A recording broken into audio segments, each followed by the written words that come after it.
What is up, and welcome to a very special Taco Tuesday. That's right.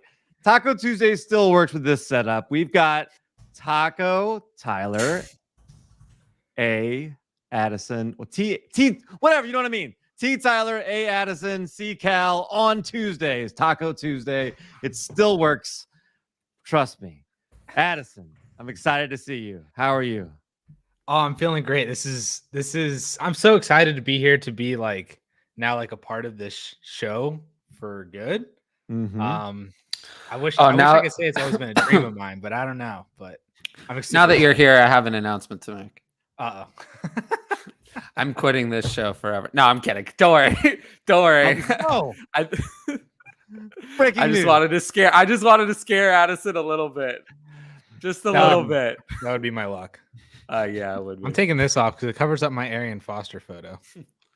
Tyler, also obviously always excited to see you. How are you today? I'm pretty good. All right. Well, it is Taco Tuesday, but this is also Ask DLF. It's a show where you guys ask a bunch of questions, and whatever you want to talk about, we're going to talk about. So lots of things in the news right now, lots of different developing situations. A legend joins another group of legends out there in Tampa. We'll talk about that a little bit. Some injuries, training camp, people showing up, people on pup list, all kind of things. But it is up to you what we talk about. So use the live chat right there. The best place is on YouTube. I'm pretty sure it's the only place people use right now. Facebook also works. If anybody is out there in the remote desert land of Facebook watching this, all three of you, you can use that live chat right there as well. But the best place is on YouTube. It's a great chat. Lots of great people in here. And yeah, we've got a lot of things to discuss. As Henry says, make sure that you smash that like button. It makes Addison happy. And now, if you smash it during the show, you'll see it. He lights up. He's happy.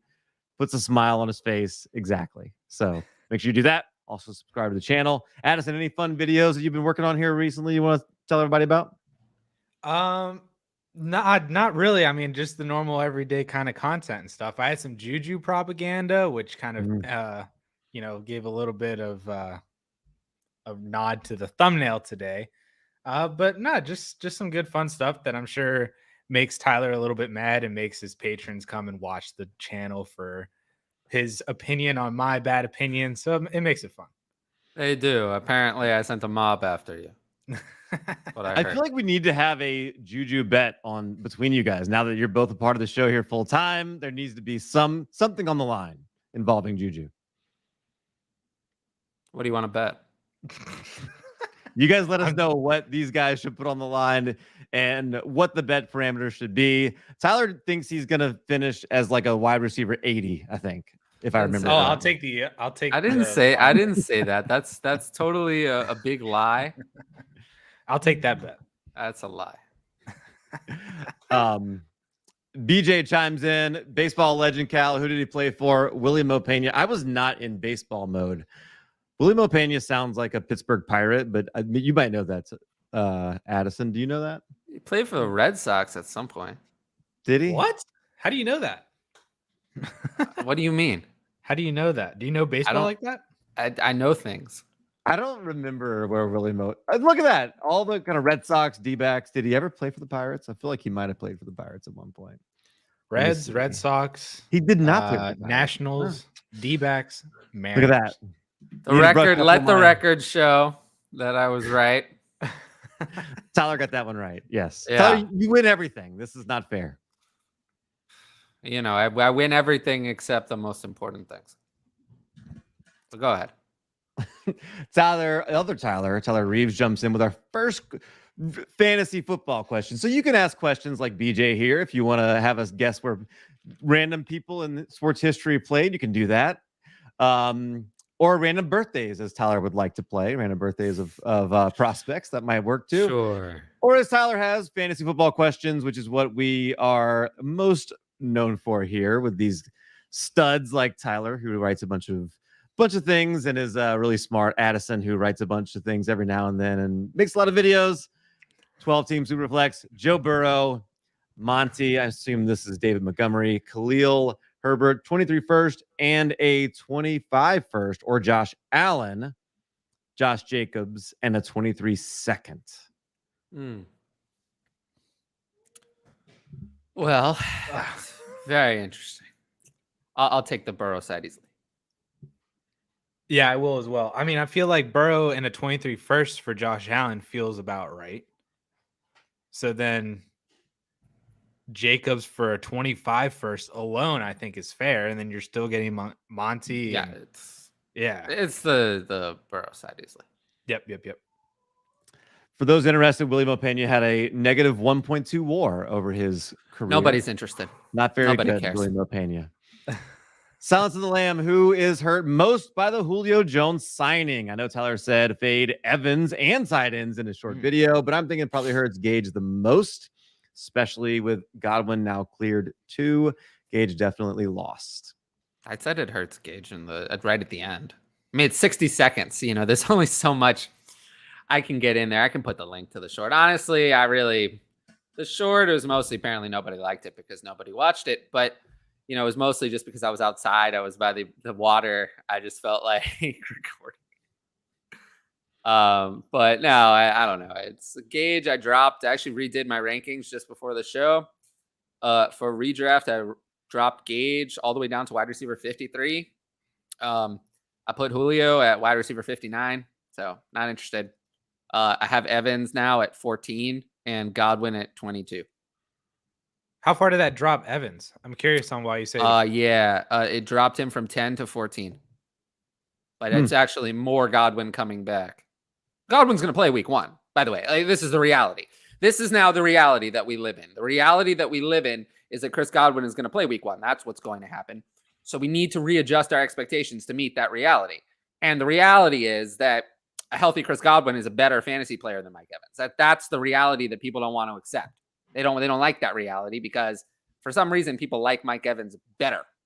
But the reality is that when you rely on touchdowns can go away at any time. They're not consistent. We know that Evans' yards and receptions have not really been there over the last 2 years. 13 and 14 touchdowns is nice, but if he just goes back to having 8 or 9 touchdowns like he's had in many years of his career, he'd be a fantasy disaster, even at wide receiver 14. So I don't know. Addison, what do you think? No, I don't disagree with that. I don't think Julio really has any impact on Mike Evans or Chris Godwin. It's more the Chris Godwin news, I think, is the bigger thing for Tampa Bay than Julio. Because I mean, how many games has Julio actually played over the last couple of years? Like he's still Julio Jones, and that's and we still have to give him his props for that because I don't think there's anything wrong with Julio, the player. I just think that he just can't stay on the field enough to really make an impact on this team. But I do agree. I think it does hurt Gage the most because, I don't think it shows a lot of confidence that they would go out and sign a Julio Jones if they thought they were going to be okay with Russell Gage as their wide receiver 2 or 3, or maybe it's more indicative of Chris Godwin's not actually as good, but we know that he's doing really well as well. So it is just kind of interesting. It might just be the whole, just sign Julio Jones because he's Julio Jones and just play with the depth, So yeah, I'm not really all that in on Julio or Gage. It's Godwin and Evans, and that's it. I just feel like if you were looking at the situation right now for Mike Evans versus Mike Evans last year, this is a better situation than he was walking into last season, right? I mean, last season he had Chris Godwin, he had Antonio Brown, he had Rob Gronkowski on the team. This year he's got a whatever version of not 100% Chris Godwin. He's got Julio Jones, who's been a street free agent until right now. I mean, he's still Julio Jones, but he's not quite Antonio Brown coming back. He clearly had more in the tank than I think we would expect to see from Julio Jones. Am I wrong? Well, Antonio Brown only played 7 games. Is Julio going to play 7 games? Yeah. There was no Russell Gage last year. I mean, no, I understand. I just feel that, Mike Evans, if you tell me that Mike Evans is going to have the 114 targets he had last year, I'm not touching him at wide receiver 14. I mean, you can bet on it again if you want. I'm not going to. You might see more. What if he gets to 125? I mean, that would be the first time he got there since 2018. So he's all yours. I don't dislike him. I just, he's one of those wide receivers that has always comes with only downside, no upside at all. Mike Evans' ceiling is 8 or 9. His downside is 40. He has 5 touchdowns instead of 14. Because I mean, if he has 5, like it's bad. The downside is bad. I mean, remember the years where Mike Evans he had that year with 3. I mean, we had disastrous years of Mike Evans, really bad. The downside's a lot. People don't want to admit it. But I guess Julio Jones signing doesn't affect that, right? I guess that's what kind of Godwin coming back does. We already knew all that going into it. Godwin coming back does, not Julio. Because Evans, piled on the stats in the games where the other ones were out. In the games where everyone played, it wasn't as good. So let's, from a dynasty perspective, Addison, can we cut Jalen Darden and Tyler Johnson from our fantasy teams? Tyler Johnson was actually on my waiver wire in my like main DLF Cup league already. Like I was kind of wondering if I should pick him up. This was like yesterday. So he's they're both cuttable. They've both been kind of cuttable though. I'm not a guy that really wants to stick around with all these like wide receiver 9s and 10s on my team and pour one out. So it's just that's where we're at. I love those guys. I'll have to cut bait. B. Salzburg, Waddle or Fields in a 12-team Superflex half PPR 4-point TD start 9. Tyler, what do you think? Waddle. It's not Fields. The people must watch. I think this was my best segment ever. My best segment ever on my show. I can put the link it's time stamped. The best segment I've ever recorded. I did yesterday. I think the people really need to watch that one because I criticized the Bears organization again. And I reminded the people that the best job in existence, the one where you can't be fired no matter how horrible you are, is being an NFL owner. That one is the best job. And that's what I said about the McCaskey family, how incompetent they are. And they will continue to be that way. I will not deal with Justin Fields. He can be someone else's problem. But I will put the link. It's timestamped in the chat. But in all seriousness, Jalen Waddle. I agree in a much less fiery tone, but there's your link. There it is. You can go watch it. It's time-stamped. It's 3 minutes of me just screaming. I love it. I really suggest it. I honestly think that it's better than anything else I've ever done. It's my best 3 minutes of YouTube of all time. If you ever want to yell at ownership, let me introduce you to the Nutting family for the Pittsburgh Pirates. That's their name, the Nutting family? Yeah. Okay. That's honestly the best thing about them. Next. Peanut Butter Jelly Time says happy Taco Tuesday and Waffle Wednesday. That's right. Don't forget about it. It's Waffle Wednesday over there in Australia where our Australian friends are watching us. Make sure that you are smashing that like button and subscribe, as Peanut Butter Jelly Time says here. Hey, Tyler, it was a rough day at yoga class today, rolling off on that yoga ball. It's an elite comment. I don't know anything about that. Yes, I understand. Would you like to share with the audience what this is what about? I like to share with the audience, yes. The audience should know that if you sign up for my Patreon, you'll understand what this means. But until then, I suggest joining more yoga classes. Yes, that's what I would suggest. Spock 498 chimes in. This is a good question. I like this. How important is having a third QB in Superflex? 4-point QB. I'm sure that means throwing touchdown, not just per throw. When trying to compete, I have decent depth at running back, wide receiver, but worried about the bye weeks. Kyler and Carr. Addison, strategically in a Superflex league, how important is having that third quarterback as a starter? I think it's super important. I don't think it matters if you're trying to compete or not. I guess more, especially if you're trying to compete, because the most ideal situation is that you're playing 2 quarterbacks every single week, assuming those 2 quarterbacks don't suck.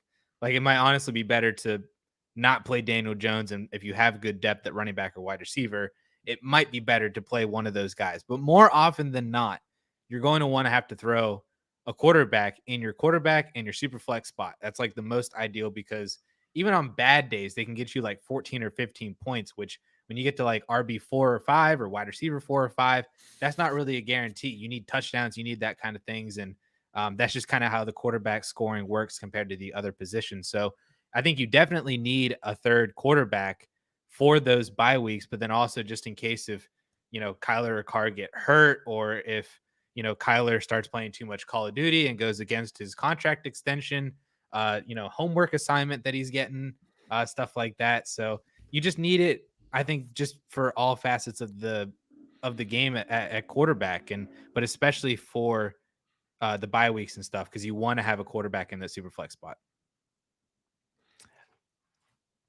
Oh, well, Tyler, go ahead. Sorry. Nothing to add. Yeah, I have a piece of videos coming out later this week on a really good QB3 that I think you should buy that's like super cheap right now. So is it Jimmy Garoppolo? I wonder who it could be. It's not Jimmy Garoppolo. God, no. Oh.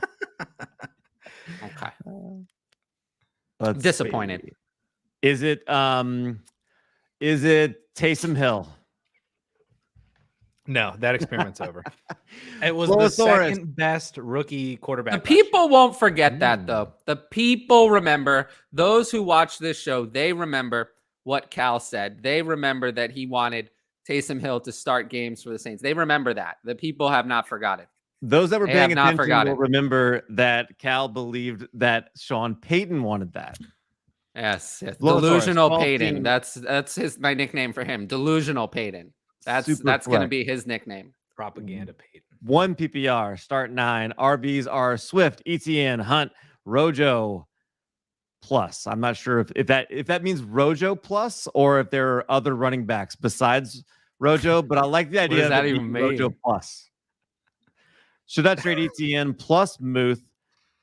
Everett and Jonnu are only other tight ends on the team for an RB tier up. Maybe Najee, or trust ETN as my RB2. I don't.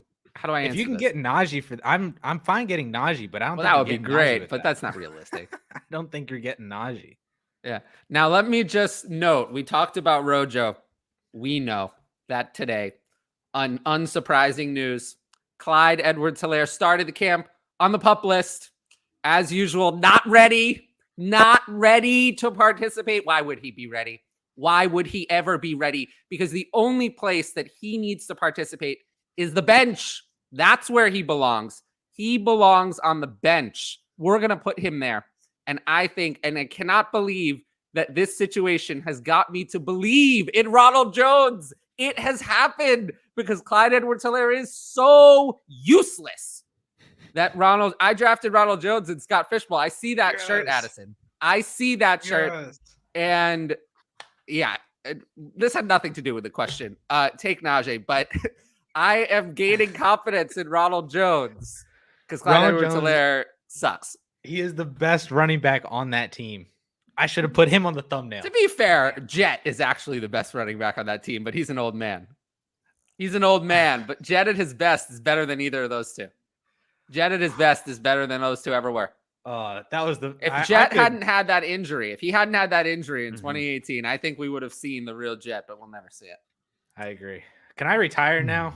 I've been on this show as a permanent co-host for 20 minutes, and that was the best. Now, but you missed the segment too. But you missed the segment 2 weeks ago where Larky and I agreed. We agreed that Juju Smith-Schuster should retire. What about that one?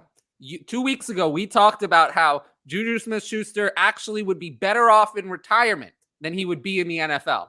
So you missed that one. So we have to talk about that a little more. I don't know if you could retire until we debate that a little bit more. All right. There's still work to be done. Still work to be done. That's what I thought. It's going to be a while. Do we have a question though about each? No, we answered this one already. I'm done with this one. Yes, do this. Trust in ETN. ETN, you have 2 DeAndre Swifts on your team. Congratulations. Yeah, sure. No, you don't. Oh, beep. Addison is back. We can say it. It's on the screen. Trogdor, hey guys, wanted to get your take on the Kyler Murray contract info. Any concerns or value change there? Appreciate the show as always. You guys. Oh, look, the sirens are here. Tyler, as the sports management person here. Are you worried about that? Do you think this is common language? What do you think? It's not common language. I mean, I've never been in any contract ever. But no, I'm not concerned about it. No, I'm not concerned about it either. This feels like July 26th type news. At least he's not going to play baseball. Yeah. Dude, there are still people that cling on to the fact that he should have went and played baseball. I think that's so idiotic. Yeah. Well, what are they? He still got time. Yeah. Henry Muto, the legend, says, I am on deck in a redraft league. I'll let you guys make my next pick. I need a QB and a 6-point per TD passing league with 1 per 20 yards passing, 1 per 10 yards passing. Should he go Lance or Aaron Rodgers? Well, it sounds like passing is worth more. Touchdowns are worth more. Yards are worth more. In that format, I'll probably go with Aaron Rodgers. I want to take Lance. Passing's usually 1 for 25. 1 for 20 is a big difference. Changes a lot. Yep. I don't think we're going to enjoy the Packers fantasy season. Well, I've said that many times. I really don't think. I think the only reason people have overestimated how good this team might actually be, and I don't think we're prepared for none of the receivers being fantasy relevant, and Aaron Jones and AJ Dillon being the only pieces that you want on this team. Well, I mean, people don't hear me criticize the Packers because I criticize the Bears so much. It's like they don't even hear it. But I have criticized the Packers on many occasions. Yeah. I don't think the Packers have. Is it possible that the Packers have a worse receiving core than the Bears? They might. Well, they don't have Darnell Mooney. So Darnell Mooney is the best receiver of the two teams. Yeah, by far. Yeah. And Sammy Watkins is hurt. Yes, what a surprise. But, at least the Packers haven't made as many contributions to the U.S. prison system as the Bears have. Oof. Next. Cal, you're the tiebreaker. Lance or Rodgers? Because I would take Lance. I go Lance.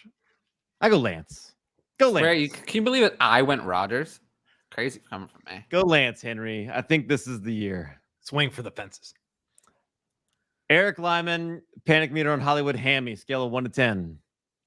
1. 2.5. I'm not worried yet, but man, hamstring injuries can linger, and man, it just doesn't make me feel good. I'm not worried about it right now. Not right now. Scott McCoy wants to know Alvin Kamara and Alan Lazard for Barkley in a 12-team single QB league. Ugh. Vomit. I'm taking Barkley. I'm taking Barkley. Only one of these guys. Well, I guess of the two running backs, only one of them actually has a chance to gain value next year. Well, I'll take Barkley and then try to turn Barkley around if I can. Why not just take Kamara and take the production this year? He's going to be better. Well, I mean, Barkley's going to have more production. I'm not. Kamara is someone I have extreme concerns about. Well, right, but you're like mostly worried about what? Which part of it? No, I'm worried about Kamara on the field too. Really? Yes. Why? Really? Based on what? Well, I mean, I don't know. I mean, they gave him, the receiving work was down last year. I mean, there was a lot of rushing. I mean, he wasn't as good. The efficiency was way down. I mean, I don't know.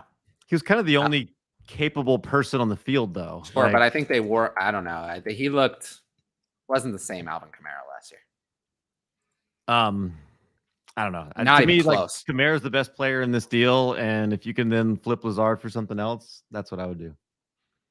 Alvin Kamara was, really not appealing last year. If they're both Real top life, 10 running backs, Barkley's gaining value, and Kamara's losing it still. Well, I don't have either ranked as a top 10 running back. I'm just saying, if both of them are good production-wise, only one of these guys gains value. I don't want to draft Saquon Barkley. But I don't think you're taking either one of these like expecting value bumps. Like I think this is like a points. You want point scorers in this deal, right? I mean, like, Yeah, but if I take Barkley, I can probably- trade him for something else. Yeah, but if I take Barkley, I can probably- trade him for something else. Nobody wants Kamara. There's that too. I think Barkley's going to be good. I'm team Saquon. Well, I mean, he hasn't been good in a long time. Why would it change now? Because he's actually healthy. Oh, is he? And they have a better offense. Why did it take? Why? brain. But so you say he's healthy. It seems like every time there's an injury, it takes too long. Why did it take so long last year? It took too long, and then he did not recover from the ACL in time, and then it took multiple weeks before he even looked half decent. There were these games everyone told me they were so great. He didn't look great on the ground in those games, and then he came back from the ankle injury, and he was playing. He should have been ready. He wasn't ready. Why did it take so long? And then in 2019, also the same thing. It took way too long to come back from that injury. He came back too quickly, but then even after he came back, it took forever. So I just feel like the old Saquon Barkley doesn't exist. I mean, we haven't seen that player for more than 3 games at a time since early in 2019. I don't want to hear about an excuse. But you'd still rather have that over Alvin Kamara? Well, Alvin Kamara, I mean, a suspension could come down at any time, and he's older. And his last year was older. Last year was not good. I mean, Alvin Kamara, the real life player last year, was not good. I mean, on the ground, not good.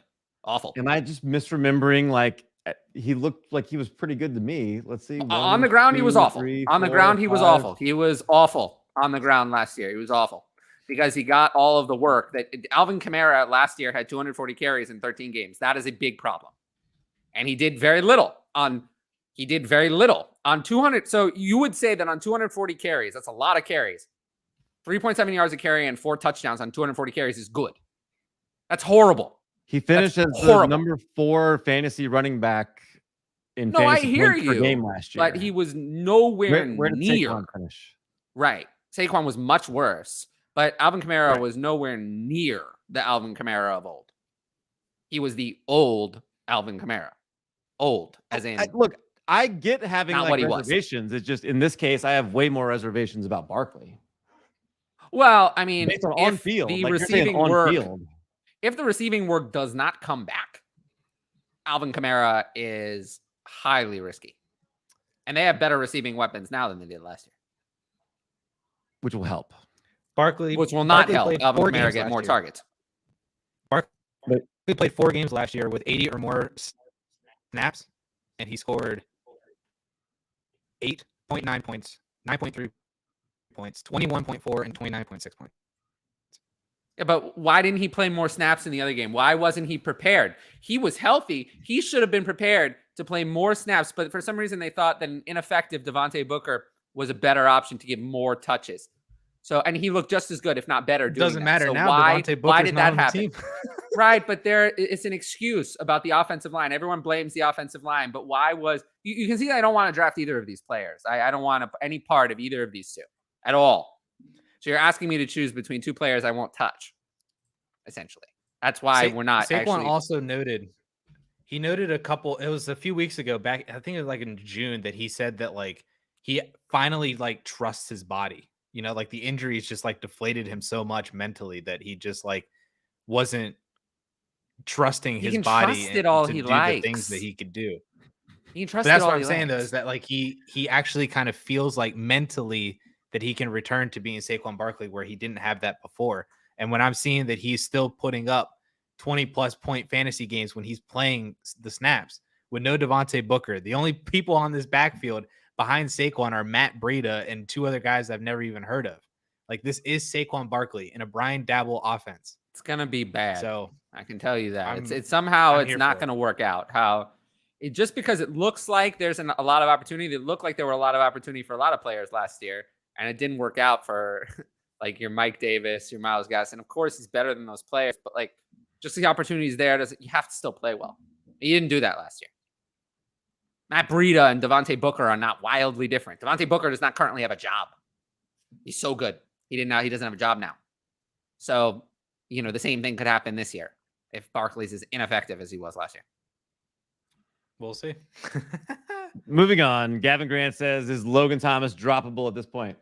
I mean, no, but I'm going to say no. Not yet. I mean, definitely not, right? There's nobody there that's gonna. When he was healthy, he had the most snaps of any tight end in the league. Well, he's not healthy. That's the problem. He's not the healthy, and he's not going to be healthy. ready for week 1. So, and he's like 32, isn't he? Yeah. So there are some issues. But you don't think he's? I mean, in other words, he's going to get healthy at some point this year. I guess I'm saying, like, and when he is, like, he'll be on the field a lot. Well, we'll see we'll see if that happens. Yeah, the injury I was wouldn't drop bad. him. He doesn't seem. He won't, is what I'm saying. He doesn't seem healthy to me. He's Don't nowhere near coming back. Like, he's not even preparing. He's on like a Jameson Williams timeline. It seems like. So He's drop nowhere him. Near come. No. Okay. Yeah, we all agree. So no, don't drop him, Gavin. Yeah. No, don't. Silence of the Lamb. Baltimore backfield thoughts or update. JK and Gus on PUP. So who's the guy to have if that is how the regular season starts? Batty, Davis, Corey Clement. I'm going Davis. I think this is the Mike Davis year. There's no Mike Davis here. There's no Mike Davis here. It's nobody. It's nobody like it was last year when it was nobody. But I think that Gus and Dobbins will be ready to play at some point. Right. They might just both be super ineffectual. Yeah. But I think they're going to be on the field. If neither one of them play, of those three, I'd rather have Tyler Beatty. I think he's just got the most case. Yeah. Yeah. It's just the upside is with him. I know what Mike Davis is. I know what Corey Clement is. I don't know for sure what Tyler Beatty is at the NFL level. So I'll take the home run swing with him. Well, but okay. So yes, that makes sense. And that makes sense. But let me just spin it this way. If they don't have JK and they don't have Gus, last year, did we see them go with the unknown upside play and give them snaps and touches, or the reliable veteran that they knew what he was going to do when they drafted Tyler Beatty? It's not. That's not the same thing. Fourth they round, scouted right? Well, they had Tyson Williams for a full year. Yeah, but Tyson Williams was UDFA. But we know what Tyson Williams is. We do. Terrible. They didn't have anybody last year that was like, we don't really know who this guy is. They had Devonta Freeman, they had Le'Veon Bell. We went out and got them, right? Like, that's what I'm saying. Like, they trusted the veteran when they needed somebody on the field over the upside play. They didn't have an upside play. Yeah, like Twitter seemed to disagree at the time. He was the most. I think he was the most electric back on the field, is what I kept seeing on my Twitter timeline. I'm sure he was. While I was telling everybody to sell. I know. I remember you so much saying how much you hated Tyson Williams. Nicholas, I'm at the 107 in a Superflex startup. Would you trade the 206 and the 306 for the 105? No. Try to get Lamar and Murray. No, I'm not going to do that. No, it's too much. I'd go the other way. Yeah, so would I. Yeah. I would trade the 107 for the 206 and 306. Oh, that would be nice. Yeah. Go the opposite way. What pick with the second? What startup pick? Replace the third with what?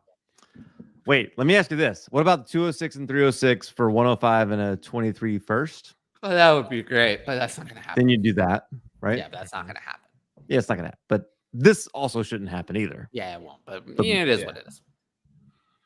Is it a 2 and a 4 or a 2 and a 5? You'll never see me do it, so it doesn't matter. 2 and a 6, I might do it, but nobody's going to accept that. I mean, this is the scenario in which you'd want to do it to get these into that tier of quarterbacks, I guess. But it's not the 206 and 306 is too much to me. Not my style. I like to trade down and then so I can have more leverage to trade later. Yeah, don't do it. Alxab, 12 teams, Superflex start 8. I was offered Lawrence, Higgins, Marquise Brown for Hurts, Carr, Terry. My other QB is Justin Herbert. Congratulations. My other wide receivers are Godwin, Deontay, Devonta, Judy. Would you accept this deal? Nope. You're losing a quarterback. Yeah, I mean, you are losing a quarterback, but I'll take the Lawrence side anyway. I mean, it's worth a lot more. Nah. I'll take that side anyway. I just don't care. I don't like losing a quarterback, and I don't like losing 2 quarterbacks for a worse quarterback in Trevor Lawrence. So I'll do it anyway. I'd rather have Lawrence than Hurts. No, I there's no way I'd do this deal. I keep Hurts and Carr and Terry. I would do this deal without a second thought. I don't find this deal to be close. No, it's not close to me. I'd rather have I'd rather have Lawrence over Hurts. I'd rather have Higgins over Carr, and I'd rather have Hollywood over Terry. So this is not even what I think about. I just take it. Deal with the quarterbacks later. I don't know what the goal is. Like, is the goal for wide receiver depth? I mean, start 8 can't mean that he has a lot of starting wide receiver spots, right? I mean, the goal is always value. The value is on the other side, so I'm going to do it. I disagree. Me too. Disagree then. Jaden Sharp, 12 teams Superflex tiered PPR, just finished startup in a productive struggle, but ended up taking some running backs because of value. What do you think of Aaron Jones at 711 and Dobbins at 602? Man. Aaron Jones at 711, Tyler. What do you think? No, thank you. Are those values? No, thank you. Neither is really a value. They're both above my rankings on both players, so neither's a value for me. Pass on both. I guess Jones is a value. Dobbins really isn't. Not really. I don't want Jones there. I don't want Jones at all. He's all yours. Yeah, 711 is what? That's how many picks is that? His ADP 83. is Oh, I'm sure it's a value according to ADP, but ADP wise it's a value. But I don't care. But yeah. It's an interesting strategy because you go productive struggle, but then you draft Aaron Jones. Yeah, well, it wouldn't be my strategy. Like, who else was around Aaron Jones that would more fit the value? Unless you think that you could flip Jones in season, but I don't think you're getting a first for him. Maybe. No, you never will. So just I would have done something differently. Yeah. So right now, Jaden goes try to sell Aaron Jones. See what you can get. I would do that. Yeah. Let's see. Jaden chimes back in. Would you recommend not doing this regardless of value in a productive struggle? They weren't values. Cover that. They weren't values. Nate asked DK Metcalf, Damian Harris, and a 2022 501 or Nick Chubb 2022 207, 2023 third. Give me DK easy. DK. Mark Wilson 12 team Dynasty 1 point PPR Superflex. Would you trade 2022 101 and Baker for 2022 102 and Tua? 102. Addison, you love Tua. Yeah, 102 and Tua. Yeah, I would do it. I was like, man, the drop off from Breece Hall to something, but I'd much rather have Tua than Baker, and I'll take that hit. Yeah, I'll take that side as well. Man, we got Tyler to take a Tua side. He's saying Rojo's the best player on the Chiefs. He argued for taking Barkley. I mean, now wait a minute. What are we doing here? Where are we? Do we have to? We don't want me to talk about Allen Robinson, do we? No. Stop. Next question, Cal. How about Miles Sanders? What about that one? You want to talk? We can talk about him. That's fine. I did a video on why I'm done with him in Dynasty. That's all right. Okay, so your Penn State bias is not that strong. Not with Miles Sanders. It hurt. Okay. So it's just an exception for him. Let's go to Grant's question here. Who, if anyone, has the biggest chance to lose their failure status this year? What a perfect follow-up question. Perfect segue. Great timing, Grant. Or once a failure, there is no hope. Yeah, is it once a failure, always a failure, Tyler? No. Well, there's tiers of failure. There's tiers of failure. There's how many? You get 3 strikes of failure. So, like, for example, Carson Failure has already struck out. He's already struck out. I've seen more than enough. He's had many more than 3 strikes. Like Daniel Jones, I feel like has had enough strikes as well. I feel like I've seen enough. He's finished. So you'd be looking for a player that I'd say has 2 strikes, who's kind of on 2 strikes and has the best chance to bounce back. Man, I don't know. Who would if he says Juju, that would just make my night. Well, Juju's on like 7 strikes, so it's not Juju. What does Juju have to do? If he has a wide receiver 1 season and re-signs with the Chiefs, are you in? Well, that's literally impossible. If he gets 140 targets this year. Well, of course I'd be in. But of course I'd be in then. But that's not how we don't live in that universe. The next scoop. We live in a universe of reality. I don't know what universe Addison lives in. It could be a slightly different one. The upside. But I don't want to live in that one. But I don't know. Most likely to lose their failure status, Cortland Sutton. I'd say that's the one where I'm the most likely to be wrong. Someone who I've called a failure a lot. That's the one where, nobody keeps me up at night, but that's the one where I'm like, I could be very wrong and I know it. Cortland Sutton, I would say. Where's the line? What does it take? I don't have Cortland Sutton that low. That's the thing. Like, I only have him for redraft. I have him at 26, which is low. But could Cortland Sutton? I don't think Cortland Sutton finishes top 5 and kills me. But if you told me Cortland Sutton finished at 11 or 12 and I was very wrong and he was very successful, I don't see that as crazy. If you told me now the reason why I have Cortland Sutton at 26 is if you told me Cortland Sutton finished at 50, I wouldn't be surprised either. And if you told me Tim Patrick was the wide receiver 1 on that team, I wouldn't be stunned. And if you told me that neither Cortland Sutton nor Jerry Jeudy did a damn thing to help us at all, and Russell Wilson just wasn't the Russell Wilson savior that we thought, which I think is very much in the range of outcomes and people do not want to hear it, I wouldn't be surprised either. So, but Cortland Sutton is the one because his range of outcomes is so wide that I think is the one that I would say. Tell me Ronald Jones is not a bad name either for someone. It's a peanut butter jelly time says so at the bottom of the chat. That's one, not a bad one as well. Tell me the stat line Clyde Edwards-Helaire has to have for you to take him out of failure status. He can't get out of there. I mean, he's got it right now. He can't do that because right now he's not playing. That's the problem. He's not playing. How can he do that if he's not playing? He's not participating in any practices. I think that Clyde Edwards-Helaire really doesn't deserve a major role on the team. I think that they would be better off without him. They should have eliminated Clyde Edwards-Helaire and retained Darrell Williams. I think they would have been better off. They were better off last year. They were better off last year when Darrell Williams played than Clyde Edwards-Helaire. Why would it change? Isn't Darrell Williams like the RB4 on the Cardinals? Sorry, I'm just getting in. No. I get heated up. No, I don't think so. Crap. I don't think so. Would you rather have Gabe Davis in the 110 or the 103? 103. 103. Me too. Ron T says Dynasty PPR League. Which side wins this trade? Jalen Waddle and Hunter Henry or Drake London and Cole Kmet? Jalen Waddle. Jalen Waddle. Yeah. Easily. That's a good one. Jalen Waddle, he's like my favorite buy. Like, I feel like he is acquirable and he shouldn't be. I agree with you. Yeah.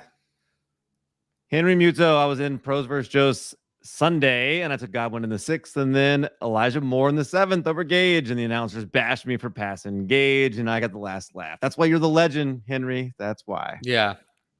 They laughed at you for taking Elijah Moore over Russell Gage? Addison, Addison, this is what I've learned in my time in this industry, what I've learned.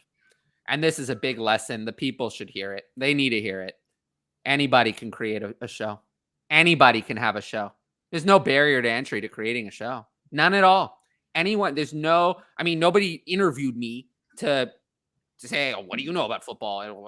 Nobody did anything like that. I'm here, but it's mostly because of the past body work. People follow me, etc. That kind of stuff. Anybody can create a show. Anybody can say anything they want. So you just have to be very careful, especially in this space where the barrier to entry is 0. Anyone can have a mic. It's like, anyone can say anything. So just be careful who you listen to. Next. Yeah. No, it's true. People don't like to hear that, but that's the reality. That when a barrier to entry, this is a sports management background. That's how business works. When the barrier to entry is low, sometimes the quality of content in the space can, vary wildly if anyone can do it. Amen.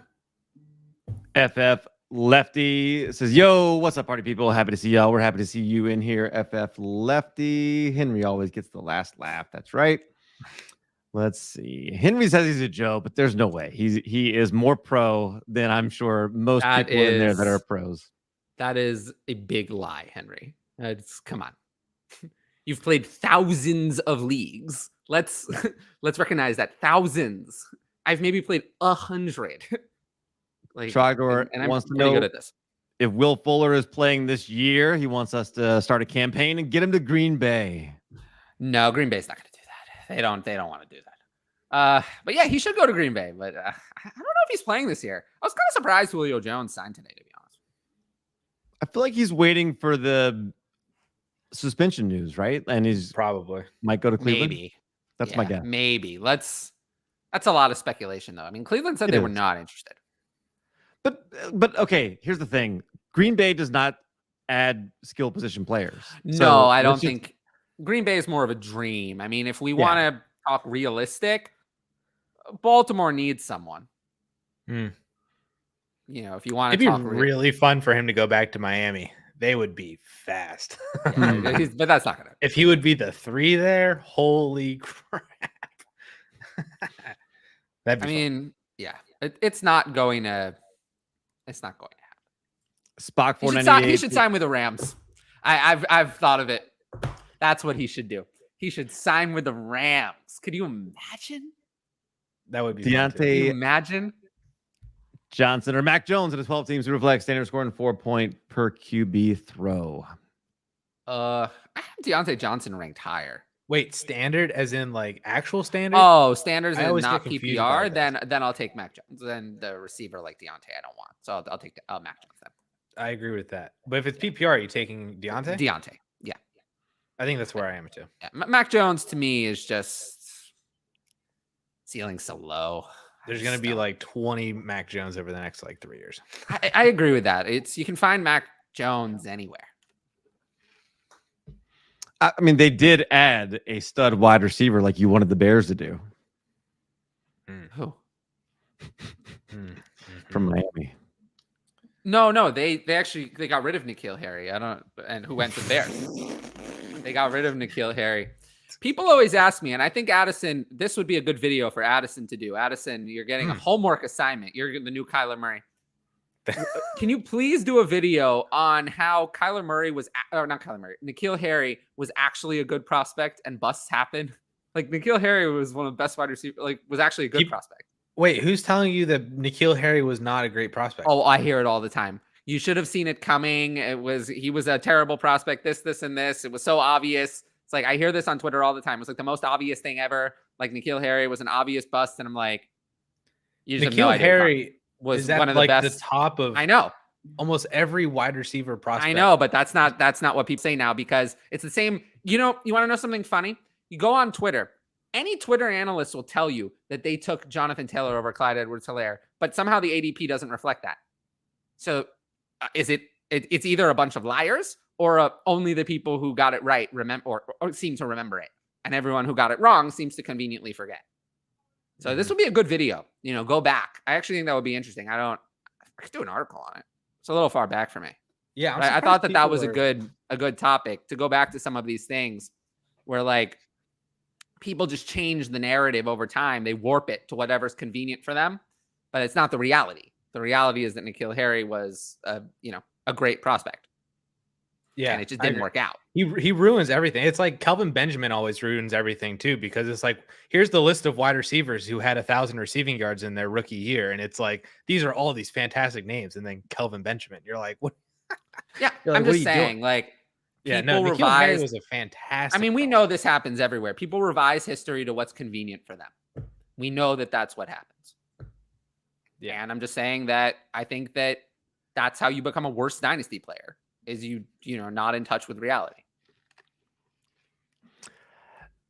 Scuba Steve says 2025 first or Juju and early 2023 second. I get it. Juju is bad, but somebody has to catch passes this year for the Chiefs. This is a little excessive. Like you're going to get Juju and a second next year to get a first years from now. Doesn't sound, I don't want 2025. Why? It's like, I honestly don't even think 2025 picks should be available. I'm a big fan of the 2 years out model. And then the rule I like is when you get past the off season, you unlock the third year. So like unlock 2025 at MFL rollover, sleeper rollover, December or February. Then the off season, you have 3 years, but you can't do the thing where you trade 2025 in season this year to go for a title. I believe that you should have 2 years of picks available, 2023 and 2024 right now, and then unlock 2025 during the offseason to allow people to make more moves. but I do not think you should have 2025. Just me, if I were running leagues, that's how I would run them. So I typically avoid commenting too much on 2025 picks because that's often my main point when those come up. I'll take the Juju side, I guess. Yes. That's what we like to hear. Man, we're just making. Did you notice how, amazing. Since I knew I was going to have to take the Juju side, I made sure to distract. You see, I know how to do it too. Little missed. I love Next. it. Yeah, Juju. Okay. I should run for office. I said that on my show. I should run for office. Gavin I really wants to think I know should give these speeches and just run. That's what I'm going to do.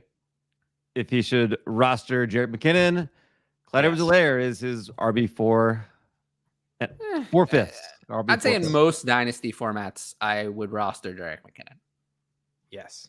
See, this is one of those perfect examples of if you have Jerick McKinnon sitting on your waiver wire, and for some reason you have like, I don't know, Brian Quez Edwards, Watkins. yeah, on your team. Brian Edwards, I'd rather have. But, Tyler Johnson. Tyler Johnson, Tyler Jalen Darden, we Johnson, mentioned yeah. earlier. These wide receivers that are like 4s and 5s on their teams. There's a path for Jerick McKinnon to be relevant without any injuries, let alone if injuries were to happen as they are kind of now with CEH. Yeah. And if Rojo were to do whatever, McKinnon needs to be rostered in every dynasty league. Brian Edwards is someone I'd rather have just because 30 breakers, they happen. They're rare, but they happen. Why would we say that about McKinnon though? He was active for 13 games last year. Like I agree, like pick him up. Yeah, but in the one playoff game when it He had mattered the 12 most, catches. when it Or 12 mattered the touches. most, he was the one who was the starter, not Clyde. And that's the last game we saw. That's the one that mattered the most. He had 12 attempts on the He was the season. starter. Yeah, but in the playoffs, in the one game that mattered, he started ahead of Clyde. A healthy Clyde Edwards-Helaire did not see the field until the second quarter. Like I said, he has a path. Yeah, I agree with that. The path is there. Yeah, And it's it's a Didn't thin get much path. with that opportunity. Yeah, I mean, that's not the point, though. Well, the The opportunity last year was a little weirder just because Darrell Williams was there. And I think Darrell Williams does a lot of the things that McKinnon does. And now Darrell Williams isn't there. So this is really just CEH, Rojo, and McKinnon. Yeah. It feels like when we're asking for Alan Lazard to be something other than Alan Lazard. He's still going to be Alan No, but Lazard. it's a running Like, back. You McKinnon always is want to still gonna roster be running backs at the back. You always want 30 to roster running backs at the back. 2-year-old or whatever he is, Jerick McKinnon. It's just 31 you years roster old. running backs. That's just how you play the game. Yes. Depending on what you're dropping, for sure. 57 catches, 603 yards, and 5 touchdowns for Julio, says Bonnie. But that's enough. That's enough to matter. I said this on Twitter earlier. If Julio even catches 2 or 3 touchdowns, and those 2 are like, if Julio takes 2 or 3 away from Mike Evans, it goes like that's already the drop I gave Mike Evans. Let alone with, I mean, I probably didn't drop Mike Evans enough, to be honest, because if Godwin's really going to play week 1, Mike Evans is too high at 14. 14 is too high. Mike Evans should be lower based on the volume he has. I don't know. I would say that the thing that Julio really does, though, is make me not want Russell Gage. They didn't sign Julio to not play at all. So either they're playing a bunch of 10 personnel, or Gage is going to be sitting on the bench, or Godwin is really not as ready as I thought, but then why is he cleared to practice? Someone who's cleared to practice on July 26th is playing week 1. That's the same with James Robinson. If you're cleared to practice on July 26th, there's no reason why you're not playing week 1. You should be. It's like 6 weeks from now until then. That's a whole pup list time. Godwin's playing week 1.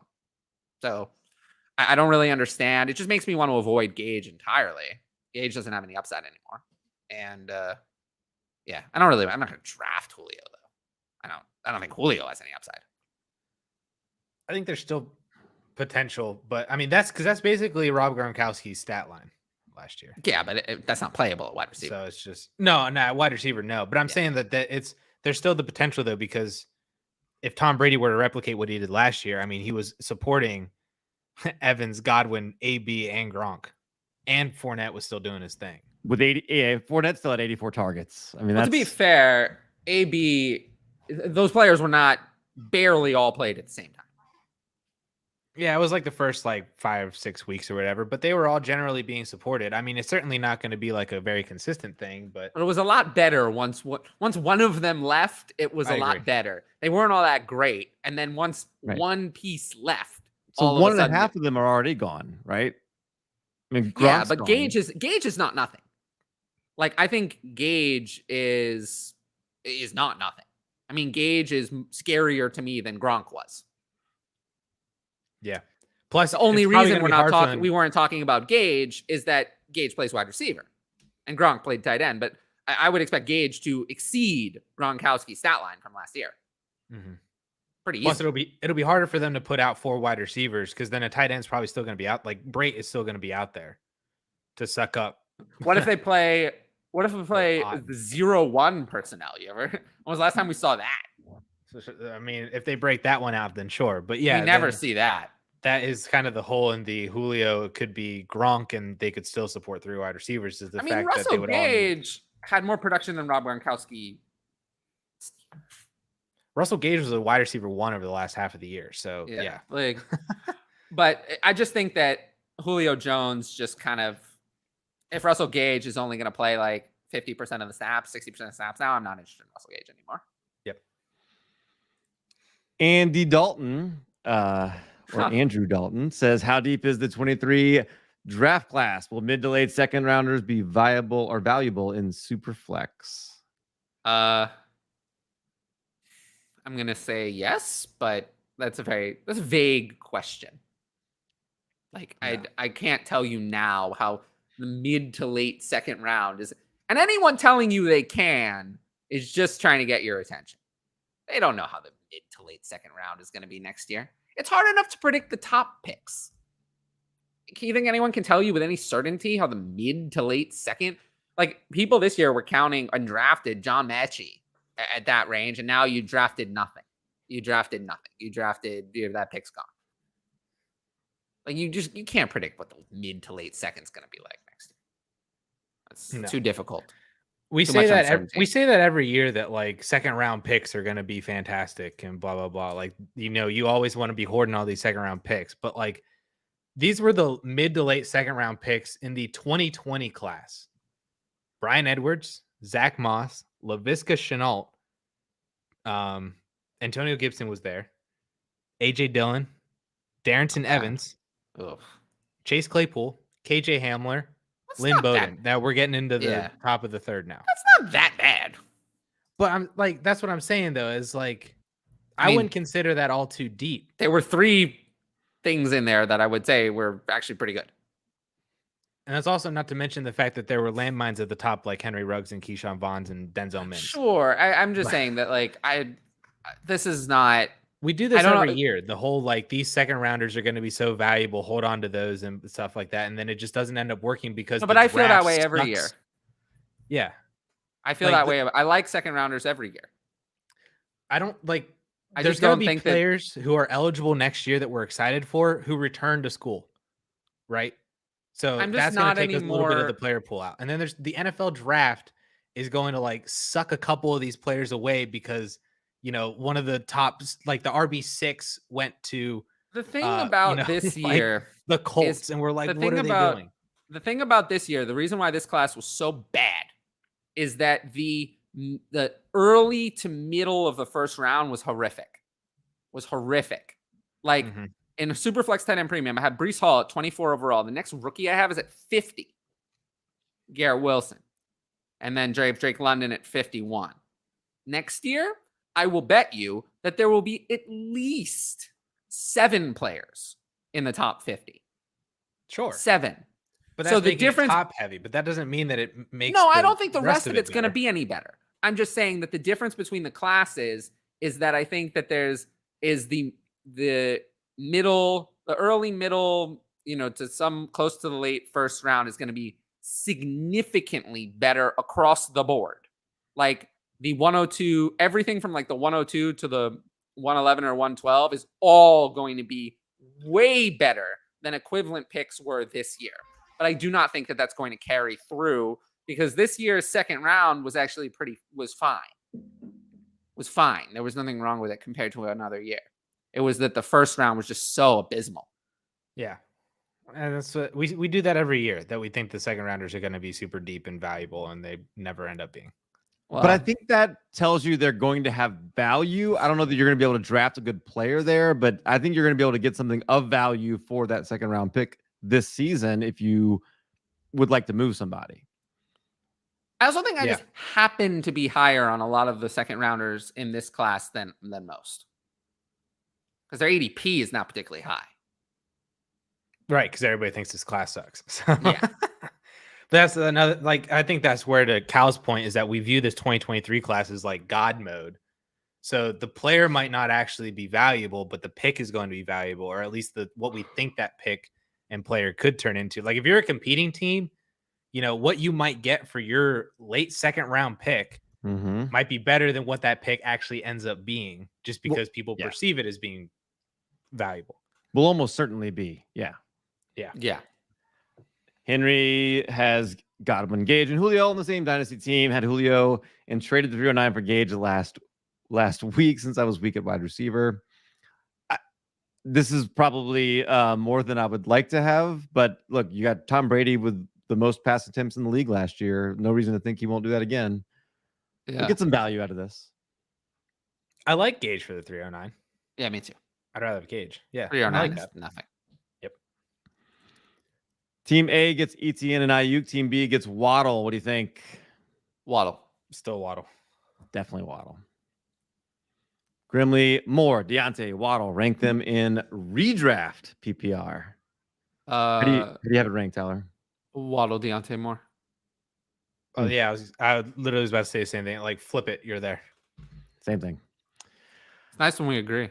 Nicholas is on the clock in a slow draft and a Superflex startup at 107. Players left are Lamar and Kyler Murray. Who does he take? Lamar.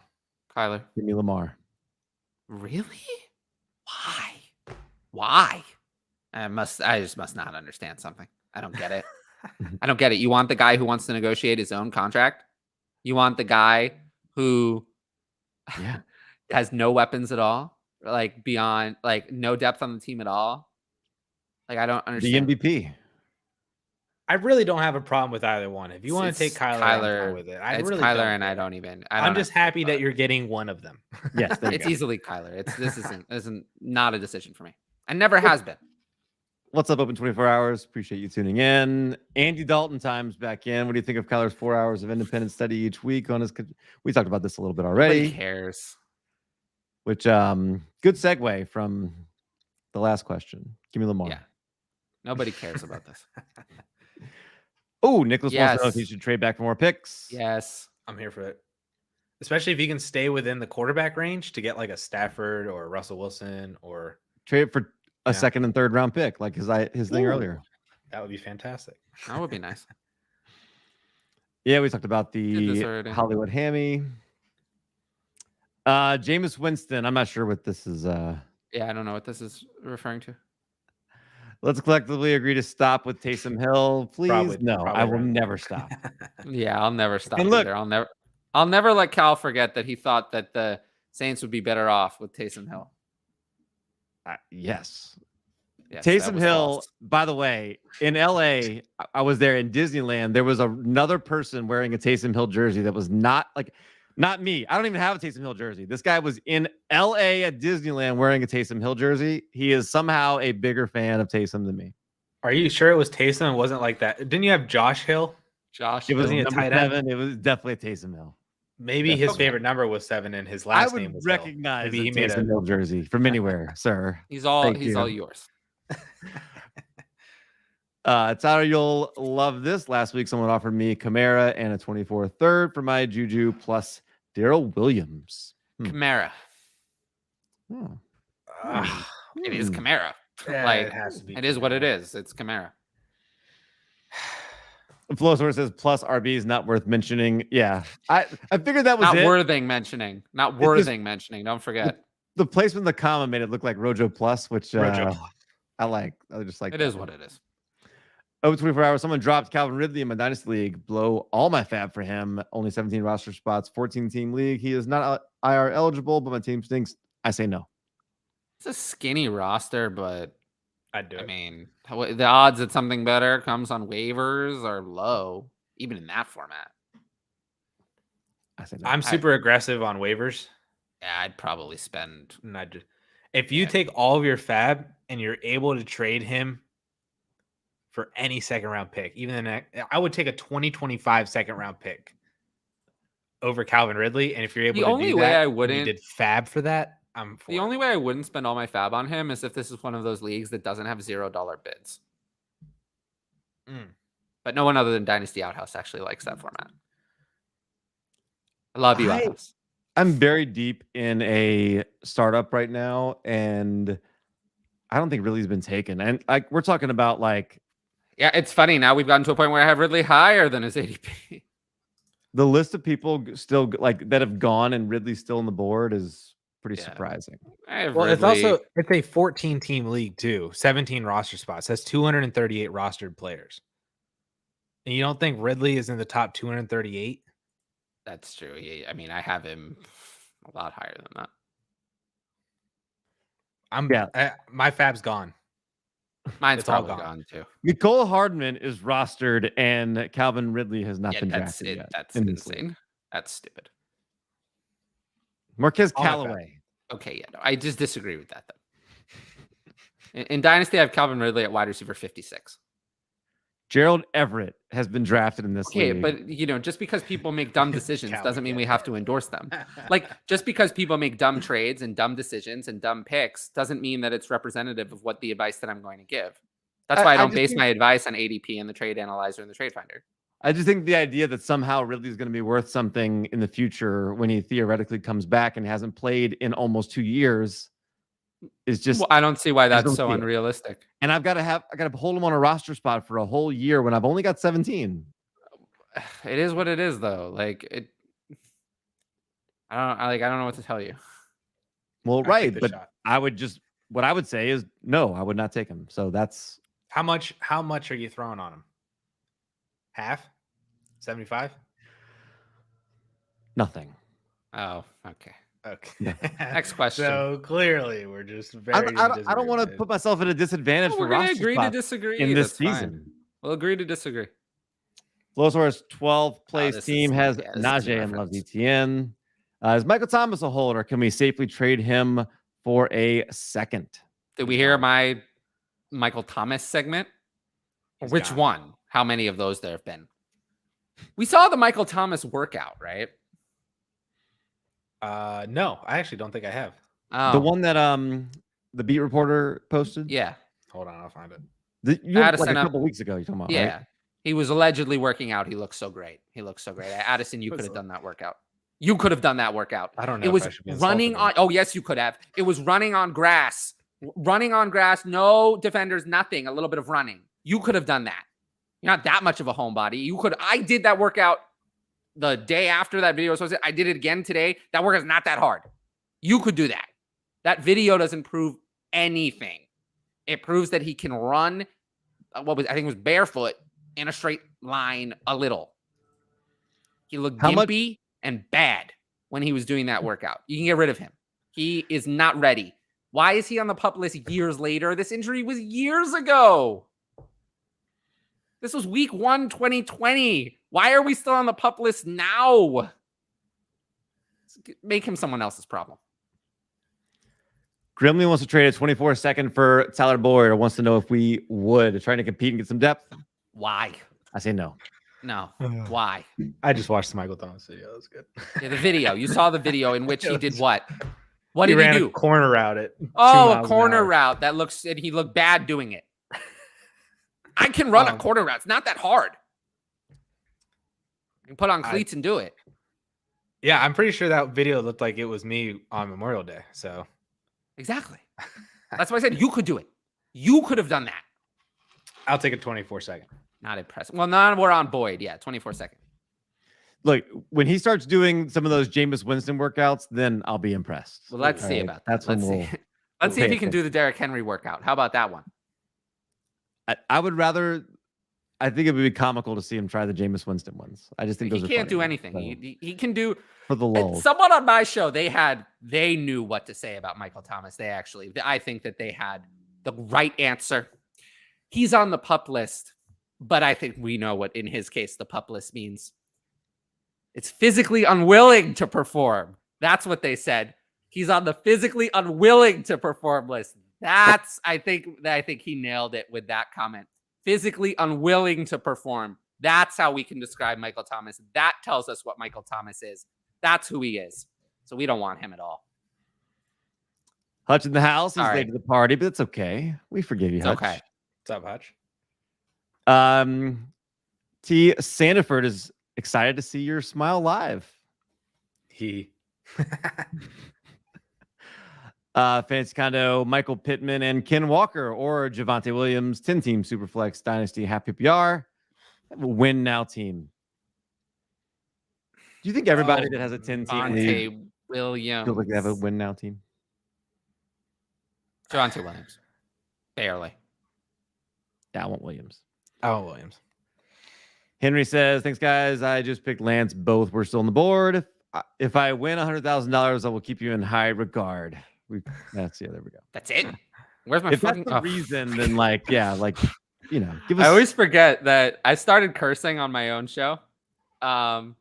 Just as YouTube monetized my channel, that's a mistake. But when they take the they're picture, going of to you turn holding that the giant monetization check. off once they actually watch the videos. I think I set a new record. I went over 20 times cursing, but I don't care. When they take a picture of you holding the giant check, just say shout out. Wait, was it me? Me and who else picked Lance? Was it Addison. It was Addison. Okay, yeah. Yeah, I've been disagreeing with everything that you guys have said on the show. I don't do it to be like mean or anything. We just had a lot of disagreement. T. Sandiford wants to know about this completed trade. Wants to know our thoughts. 12-team Superflex, 1.75 tight end premium, start 11. Sent T-Law and a 23 first for Burrow. Lawrence in a first. I'll take Lawrence. Yeah. I guess I have to take Lawrence. Oh, gosh. We got this. Dude, this show is insane. We have got Tyler taking Juju, Saquon, Rojo. Did you take Rojo. Edwards-Helaire? No. No. You took a bunch of people you don't like. Now Rojo, you're taking Trevor Lawrence. It's amazing. Yeah. Any hope for Julio? What would you buy him for on a contender? Any wide receiver production? Julio or Gage? Gage over Julio, and no. Julio's just no point for me. I'm not buying. It's like AJ Green last year. That's what you can expect. That's a good analogy, I think. Yeah. I like that. Yep. Better break them off, Henry. Kamara not appealing as RB8 last year. That's what I'm saying. He was RB4 in terms of points per game too. So he was appealing. Not appealing means What? that real life Kamara was not as good as he was in the past. Kamara was Real RB4. life Kamara was a volume based plotter. Like he was bad. But we play fantasy though. We're not playing real life that, football. But I understand that. But when oftentimes the real life decline comes first, and then the fantasy decline follows. Why do you think I have Ezekiel Elliott at running back? Him and Lazard or Barkley, who was there a worse looking plotter in the league last year? No, but I want the people to hear how I feel about Alvin Kamara. Like my favorite Saquon Barkley runs last year was when he was wearing the Booker jersey. Those I agree. Those were also my good. favorite. Those he looked good in those ones. Hollywood or Zeke in a 12-team single QB as Addison picks himself up off the floor eventually. Deceased. I mean, you're kidding, right? This is definitely Hollywood. Hollywood, yeah, not Zeke. Yeah, Zeke is washed up. Henry got Kamara 305. No, thank you. That's in redraft, I think. So I'll take that. Absolutely. Okay, in redraft, 305 is fine. If he doesn't get suspended, it's fine. Is Okonkwo worth a tight end stash? The spelling on that is not quite right, but he's not worth a stash. Who is that? Yeah, I'm so glad I'm not the Chigo only one that has no idea. ZM Okonkwo. Actually, the spelling on the last name's right. Oh, funnily enough. But he didn't even try on the first name. Chigo ZM Okonkwo. Okonkwo. Who is that? A tight end for Titans. I don't do tight end stashes. I don't. I'll do him. You're but talking about. he's Cal's not high on talking my about list. A waste of a If roster you want spot a tight with end Calvin Ridley. stash, if you want a tight end stash, go for Daniel Bellinger or Cole Turner or Jake Ferguson. Those are ones that actually have a chance of succeeding. I don't do any of that crap. All right. Well, you know Darren Waller for you then. You wouldn't have you wouldn't have had Darren Waller if you didn't play the game. Let's see. And you wouldn't have had Robert Tonyan if you didn't. And you'd be very upset about that. You're right. Oh, so now you're going to change your mind. Now you're going to do tight end stashes, right? And we're going to discuss between Kendall Blanton and Bryson Hopkins. We're going to have a big debate. Jawan Johnson instead. No. I traded him. I was so happy. I traded him away. I traded him away last year. Jawan Johnson. Phil, 1 QB, start 9. Just traded away JT for 323 first. I have Mahomes. Is this I'm assuming this is James Cook? Yeah, none of the rest of it matters. It's not good enough. And a 1 QB, that's not good enough. I'm good with this. Oh man. Fine. I mean, you could have done better. First. You could have done better. I think the value's there. I just don't know if I pull that trigger. I don't like paying. I don't like sending away my studs for only first because then you have to hit on them. I was asked earlier in a 1 QB, JT for Javonte in a first. I think that's better. Oh, I'd much rather do that. I think that's better. You go to a slightly younger running back and get an extra first. I think I'd rather do that in a 1 QB. Try something like that over just picks. I would have done like Mixon in a first. No, that would have been better for me. No, I'd rather have 2 firsts over Mixon. Mixon's aging. I wouldn't prefer that. But yeah, Javonte in a first was a question I was asked today. So, and I prefer Javonte in a first over this offer. That will be my suggestion. Jefferson, he has a really good team, though. No, I don't. And that's why I don't understand. Mahomes. Why would you trade JT away for just picks then? But Andy's got 423 first. I mean, you could do a lot with that. You could do some maneuvering if you wanted to. I don't know. I wouldn't have traded. This team is relatively a contender, though. Like I'm just not understanding why you would in there. It would look a lot better. Almost any 1 QB team with JT is a contender. Right, exactly. That's what I mean. Like, I don't really know why you do this now. Yeah, like, it has Jefferson too. I wouldn't have. Again, that's why I said no. Yeah, there's that too. But yeah, his team looks pretty good and young, so it seems like he knows what he's doing. So keep doing you. Thoughts on this completed trade? We just did this. Okay, yeah. Looking good for the future, Phil. Yeah, I agree. Want to see it from Saquon before I believe. And if I have him and somebody already believes and pays up, bye-bye. I don't think you get any arguments here. Yeah, I'll trade him if the value's right. FF Lefty is in the cult of Tyler. So this is not a surprising opinion. BJ Lee made a trade today. How did he do? 1 QB, 12 team, start 9 trade away. Juju, Nico, the forgotten wide receiver. Nobody ever talks about Nico. And 23 third for a 23 first. 23 It was weird trading for picks. 23 first easily. 23 first. Yeah, definitely. Let's see. Ed likes that. Yeah, very nice. FF Lefty likes it too. Oh God. No, I'm sorry. Those are the trades I just wish. Are you really sorry, Addison? Yeah, I'm gonna You're blow not right sorry. You're not sorry. Sorry. Look at the viewer count. Single QB. Oh. And they say I don't still have it. Oh man. Let's go. Next question. Yeckersley, single QB, PPR, 10-man league. Would you trade Antonio Gibson for 106? Yeah. Yeah, I think I would. I'd take Jameson Williams at 106. Yeah, I'd do it. I don't want Gibson. Brian McDowell. Who are you taking that you like better? Jameson Williams. I just said so. But on the DLF podcast, they talked about it, which I listened to today. And I would say everyone should go to your podcast app and whatever you want and go and search the DLF podcast, the family of podcasts. But this was on the main show. They were talking about cash, stash, or trash players today. And they, I believe, most of them put Antonio Gibson in the trash category. Trash meaning that he's going to lose value over the next year. And I completely agree. He's in a committee and, they don't want to give him the workhorse role. So yeah, I would just take the 106. Take the more insulated asset over the garbage can. Spoiler alert. That segment may or may not be a video tomorrow. Yeah, I've noticed that is part of the YouTube channel is that people do. You've started pulling those. I don't watch them because I listen to the podcast. We could do both. Yeah, you could, but it's the same info. I spice it up a little bit. You do.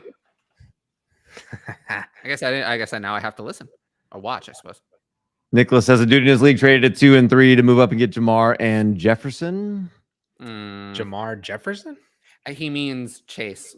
He got Jamar and Jamar Chase and Justin Jefferson. Jamar and Jefferson. Yeah, I'll not do that. So Chase and Jefferson. Yeah, I'm not. It's tempting, but I'm not going to do that though. Yeah, me too. Can you imagine seeing your team having Jamar Chase and Justin Jefferson though? Like, yeah, just the power that you would wield. It would look great. I would never trade them ever. I'd just be like, bam. Yeah. Stickman87, 10-team Superflex 6-point passing TD wants to know if you should trade Tua and a 24 first for Russell Wilson. I say no. No, I won't do that. I would take Russ. Nah, not in a 10-team Superflex. I'm not going to pick up a quarterback like that. Chase got offered Najee and Waddle for Jonathan Taylor and Adam Thielen in my keeper league. What do you think? Najee and Waddle. Yes. Easily. Yeah, it's not close. Easy money.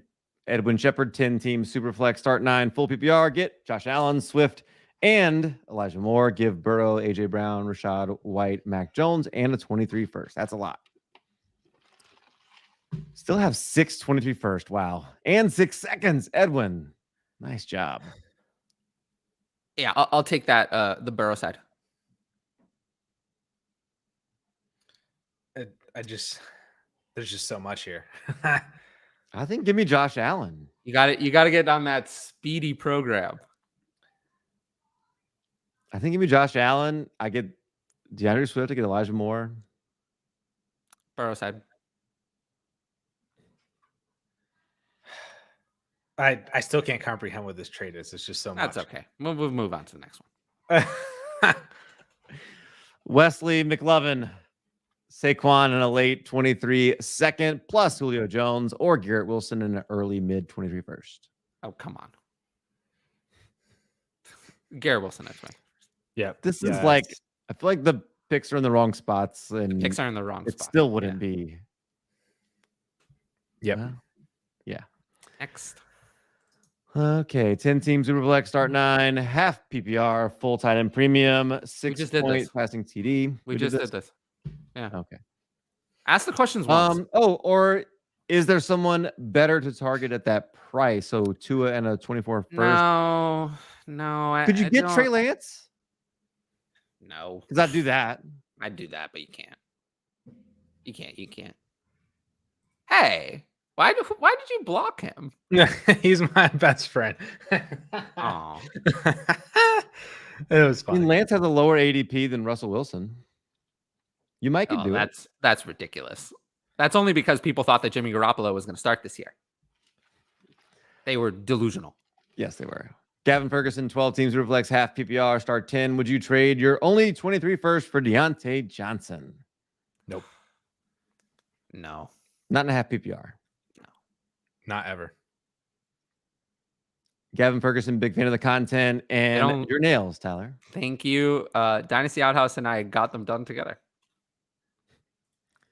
BJ says, so we are buying Julio. I can't believe that's his takeaway. Knowing me. I guess you could ask them too, but no. No, it's not worth it. If he's on your waivers, know better. Yes. You know better, BJ. You know better. Julio Jones or Calvin Ridley? Calvin Ridley. Calvin Ridley. This is a trade that went down today. Julio Jones for Jalen Naylor. Julio Jones over Jalen. I don't know Naylor, who that is. Yeah, he is a wide receiver for the Vikings. I'd rather have Julio than Shadobi Aquanuil. Chigo Zem. Chigo Zem. Or Chigo. I don't know how to pronounce that. This is a trade that went down today also. 23 third or Julio Jones. Third, easily. I wouldn't even pay a fourth for Julio. I wouldn't pay anything. This is from 2 days ago, but still feels like we should bring it up. The 110 and Julio Jones for Clyde Edwards-Helaire. 110. You get Jahan Dotson there. Money. You win. Rojo has the best chance to come back from failure by overtaking failure, but he's like a bigger failure. Oh, It's a battle of failure. I love it. See. Cat Zero. I've acquired Justin Fields in 2 different 12-team Superflex leagues this year. How do we feel about him? Are we in for the ride, or should we look at flipping him? Tyler, I think we know where you stand. I mean, have we watched the show? I mean, I posted the segment about what I said about the Bears ownership group, what I said about their incompetent everything, and how Justin Fields is being set up to fail and intentionally sabotaged by this organization. I can say that he's been intentionally sabotaged. That's how I feel. So, no, we're not in for the ride. You can I'd love be to in know for the what you ride. paid. I like to know what he paid. Me too. Because if it was like 108, I'd be like, cool. You know? Yeah. But if we're like a 23 It's going to first be and more a than second, that. or It's going to be you know, more but- than that, than 108. right. So that's why Yeah. I am curious to know what you paid for him in both of them. Or if it was a startup where you took him. Yeah, I'm meh on Fields. I haven't really made an opinion. Well, now you're going to be on this show, so you're going to have more opinions. Sorry. I'll form them as we I go. definitely, I always watch your trade show with Russ, the Outhouse, but I'm more likely to put you on the spot and make you give an answer. He said Pickett and Ty Davis Price in one league. Oh, that's fine. Yeah, I will take That's fine. Fields. How about this one? Ramondre Stevenson and Zamir White for Antonio Gibson. Who wins the trade? The Gibson. value says it's Antonio Gibson, but It's Gibson. I have a bad feeling that in a year I'm not going to like it. Battle of the Gibson Bards. reluctantly. Lazard, Gabriel Davis, and Devonta Smith for a 23 first. Boyd and a 23 third. 12-team league. Okay. I think this is a good lesson. Well, depending on which side of this you're on. If you're on the left side, let's say, I think you could have done better than this by selling these players individually instead of all together. Instead of Boyd, and I think you could get, in some leagues, you can get a 23 second for Allen Lazard. There are leagues where that exists. I'd rather have that over Boyd in a third. And then I think you could do better with Davis and Smith than putting them together for 1 first. I think you can do better than that. So I might have tried selling them separately somehow, not together. But forced to choose, I would take the 23 first, I guess, in this format. But again, I think you could do better. Personally. Yeah, I do agree with that. The 23 first is the best asset in this entire By trade. far. So I'm going to take that. By far, it's not even close. But I do agree. I think that you might be able to get a 23 first for Devonta Smith and a third. And then you could have sold Davis and Lazard individually for seconds. You know? Yeah, I would just be think you way could have better. done better than this. It's fine, but I think you missed out on your opportunity cost. Assuming that's the direction you're going. If you're going the other way, I'm not giving up my 23 first for players like this, no matter what. Yep. That's easier. It's an easier question if you're on the other side, going the other way. Super Cooper, I'm rebuilding and already have 3 first next year. Should I piece out other starters like Josh Allen, Olave, Lawrence, DK, or keep the younger guys to build around? That is very dependent on what people are willing to pay. If you can get Justin Herbert in a first for Josh Allen, do it.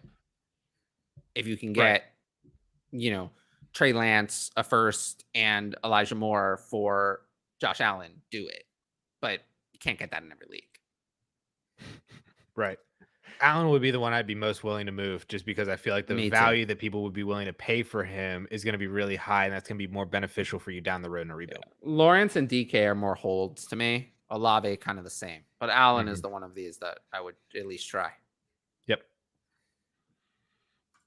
Gavin says, been holding on to Sincere McCormick on the IR just because I can. Now I have Logan Thomas. I can move to the IR. Should I drop McCormick for Jet, Okonkwo, or Rex Burkhead?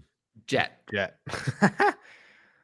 This is 2 more questions for Okonkwo than I ever thought we would get. Yeah, well, now you're going to get more.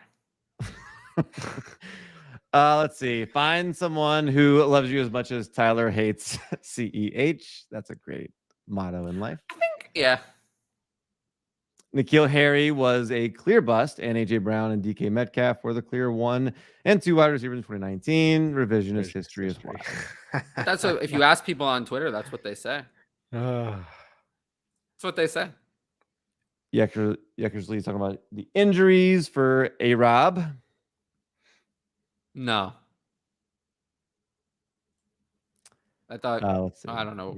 Whatever. I thought you were talking about James Robinson, but whatever. This is all kind of back and forth here in the comments. So we will continue to move here to the questions. Dustin Ross, 12-team Superflex, Dynasty, half PPR, Deontay Johnson, Kareem Hunt, 23 third, 4, Chris Godwin, Andrew Hopkins, and a 23 second. I mean, oh no, my battery died. This is so. Oh no! Wait, this what? Is, that's amazing. That's a new one. Oh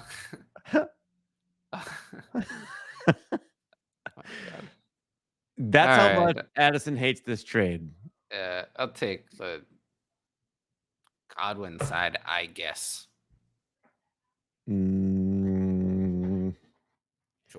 Sure. Joel A, 12-team Superflex PPR, London and Elijah Moore for 23 first, 23 second, Jimmy G, and James Conner. I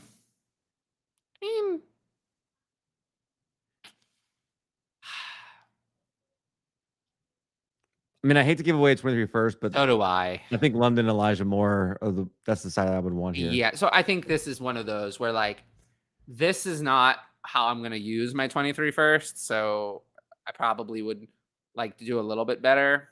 If I had the other side, I wouldn't want to trade London and Elijah Moore for only this. So either way, I feel like the opportunity cost is not in favor of this trade.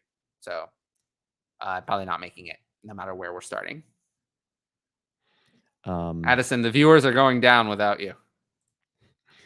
Alvin Kamara and Cooper Kupp for Amon St. Brown, Akers, 23 first and second, and a 12-team single QB PPR.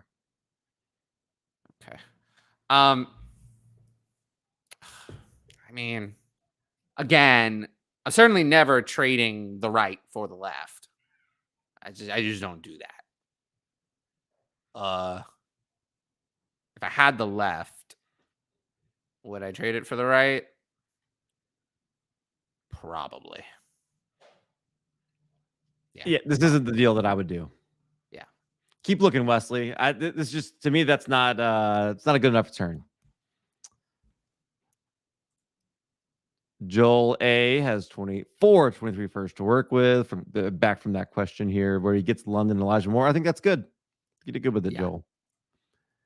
Eric, one cautionary tale I see from Dynasty players is wanting to be first on a player. Sometimes it works out if you hit on Pittman, and then it can flop if you try being first on LaVisca or Rondale. Yeah, just try to be right. It's who's right that matters, not who's first. Are you dropping Paris Campbell for Rex Burkhead? No. Paris Campbell. Yeah, just leave the roster. That's fine. That's a fine answer. That's a fine answer. But Paris Campbell, if forced to choose. Good stuff. In regards to Robinson and Godwin being cleared to play, do you think it has something to do with new coaching / play calling? This is our first question about James Robinson all night.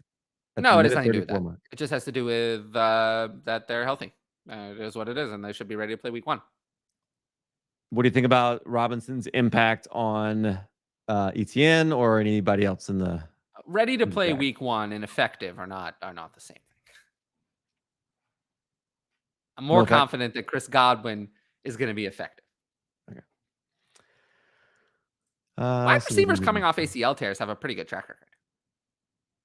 Just look at Cooper Kupp's 2019.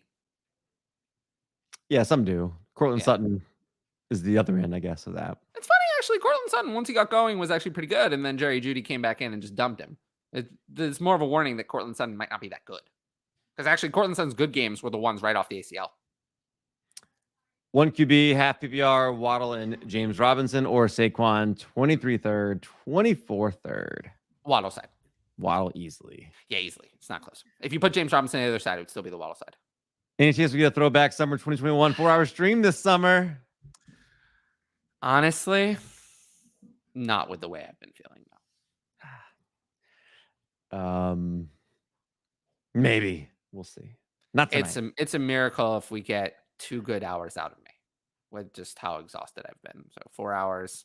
I don't know how I ever did that in the past. To be like honest, I don't know how I managed that because the me of today, there's just no way.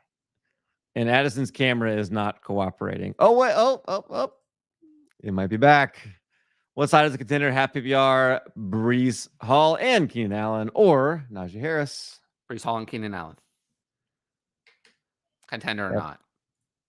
FF Lefty 2 times tight end premium. I assume that means, or no, 2. Does that mean start 2 tight ends? I'm not sure what it means. How fast and furious are we drafting these guys? It must mean that, yeah. It's got to mean that. Do we treat them like quarterbacks? We can start up to 5 tight ends. Just because you can doesn't mean you should. Yeah, you treat them how the points say you should. Hey, what's up? Welcome back. Thank you. We'll see how long it lasts. I'm supposed to have a thing where it like charges my battery as it's playing, so we'll see how well that works. Okay.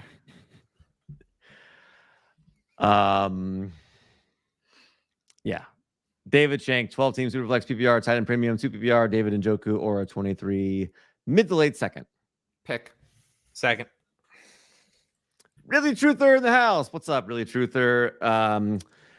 With redraft, best ball drafts, and high gear, who would you rather for this season only, Gage or Julio? Got a lot of Gage, but Julio wasn't as bad as his perception, but definitely really injured. We answered this. It's at Gage. Gage. In best ball, same? Yep. No difference. Lamar's fine. Just so everybody knows. He's fine. Lamar rules. I worry about his long term. Okay. I just like Kyler better. That's all.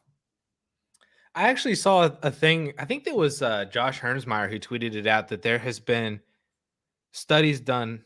Of course. See, there it goes again. Keep talking. All We can hear you. There's been studies done that show that rushing quarterbacks doesn't necessarily mean that they're more injury prone or that they're going to get injured harder or worse. And that actually it is pocket passing quarterbacks who are kind of at a higher risk of more detrimental injuries because more oftentimes they're getting tackled and they don't see the tackle, or they're getting hit harder because players are running full speed at them and they're standing still. Whereas if you're running, you have the ability to go out of bounds. You can slide, it's all that kind of extra stuff too. No, So at least from an injury standpoint, there is that. I agree with that. That's why I have Lamar ranked so high. But I just think that Kyler is better because his weapons are better. They've shown a propensity to put weapons around him, and he has the contract already. Lamar doesn't. And on top of all of that, he has more ceiling as a passer, and the ceiling as a rusher is not that different. I mean, it's different, but the difference between Kyler and Lamar as passers is greater than the difference between Kyler and Lamar as rushers. That's why I have Kyler higher. I think this is something like, I don't know how long FF Lefty has been playing fantasy football. Like I've been playing Pretty for sure a it's a while. while. Yeah, this is something that like I used to think about a lot too, but I just think it's a little bit different now. And no, the rules that protect quarterbacks and all those things. I just think I'm less worried about the injuries and, I mean, Michael Vick at the age of 30 had 100 rushes, 676 yards, 9 touchdowns. I mean, he can be productive for a long time. DK Metcalf or T Higgins in a 12-team PPR. What do you think, Tyler? I still have Metcalf higher. Which isn't with the ADP or anything, but I'll stick with it. Okay. Yeah. Ed still thinks DK. I think so too. Unreadier future. Should I trade out of Kamara for a couple of first round picks? Yes, absolutely. Yes, but in no league can you. Yeah. Yeah. Let's see. Clear 101 of sweet workout clips is clearly Jameis. Thank you, Ridley. Truther. Thank you. Exactly. That's what I was trying to say. Is empty the 102. Empty doing Jameis workouts would be off the charts. Break the internet. Who dat dude? The slant boy hate is real. I mean, if you were actually participating in something, maybe I wouldn't hate him. Yeah. I think he's as hated here in New Orleans. I mean, who that dude maybe I'm sure he's hated there. I'm sure he's hated there more than anywhere else. Yeah, I feel like who that dude may be the exception. And hey, like he's our. But I mean, like the slant boy comment, by the way, came from a teammate. I mean, that is who was getting on to him about that. So he's not very liked. That's crazy. Anywhere. Got offered a 23 first and a third round startup for my 107. I think we did. No, we didn't do this one. This is that's like okay. Depends on where in the third round it is, who's available at the 107. It's one of the quarterbacks, maybe not. If it's Kyler or Lamar, I probably don't do it. Let's see. With all we need today, Goblin or 23 first, General Superflex, 12 team, 1 PPR league. 23 first. It's closer than it was. 23 first. Man, more people. People talking about Kamara not being bad. Just because he got all the volume doesn't mean he was good. He was not good on that volume. He wasn't. Like you can live in your reality or you can live in the real reality. I mean, it is what it is. Like he got a lot of volume, wasn't that great with it. You can say he was good because he scored a lot of fantasy points, but he wasn't. You know, dude, believe what you want to believe.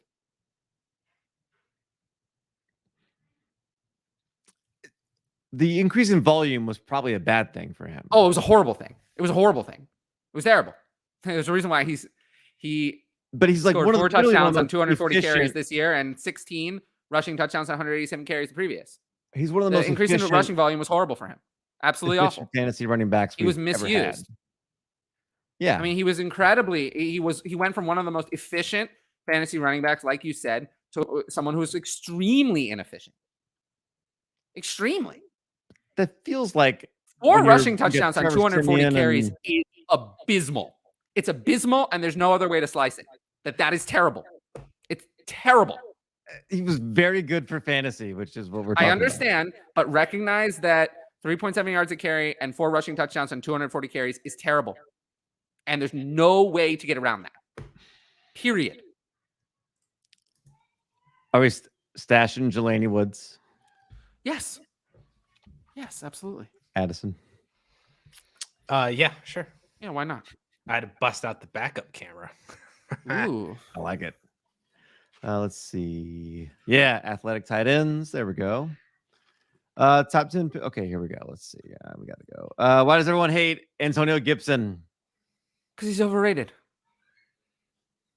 And because the truther hive last year was like Antonio Gibson is the next Christian McCaffrey, and I said they were crazy.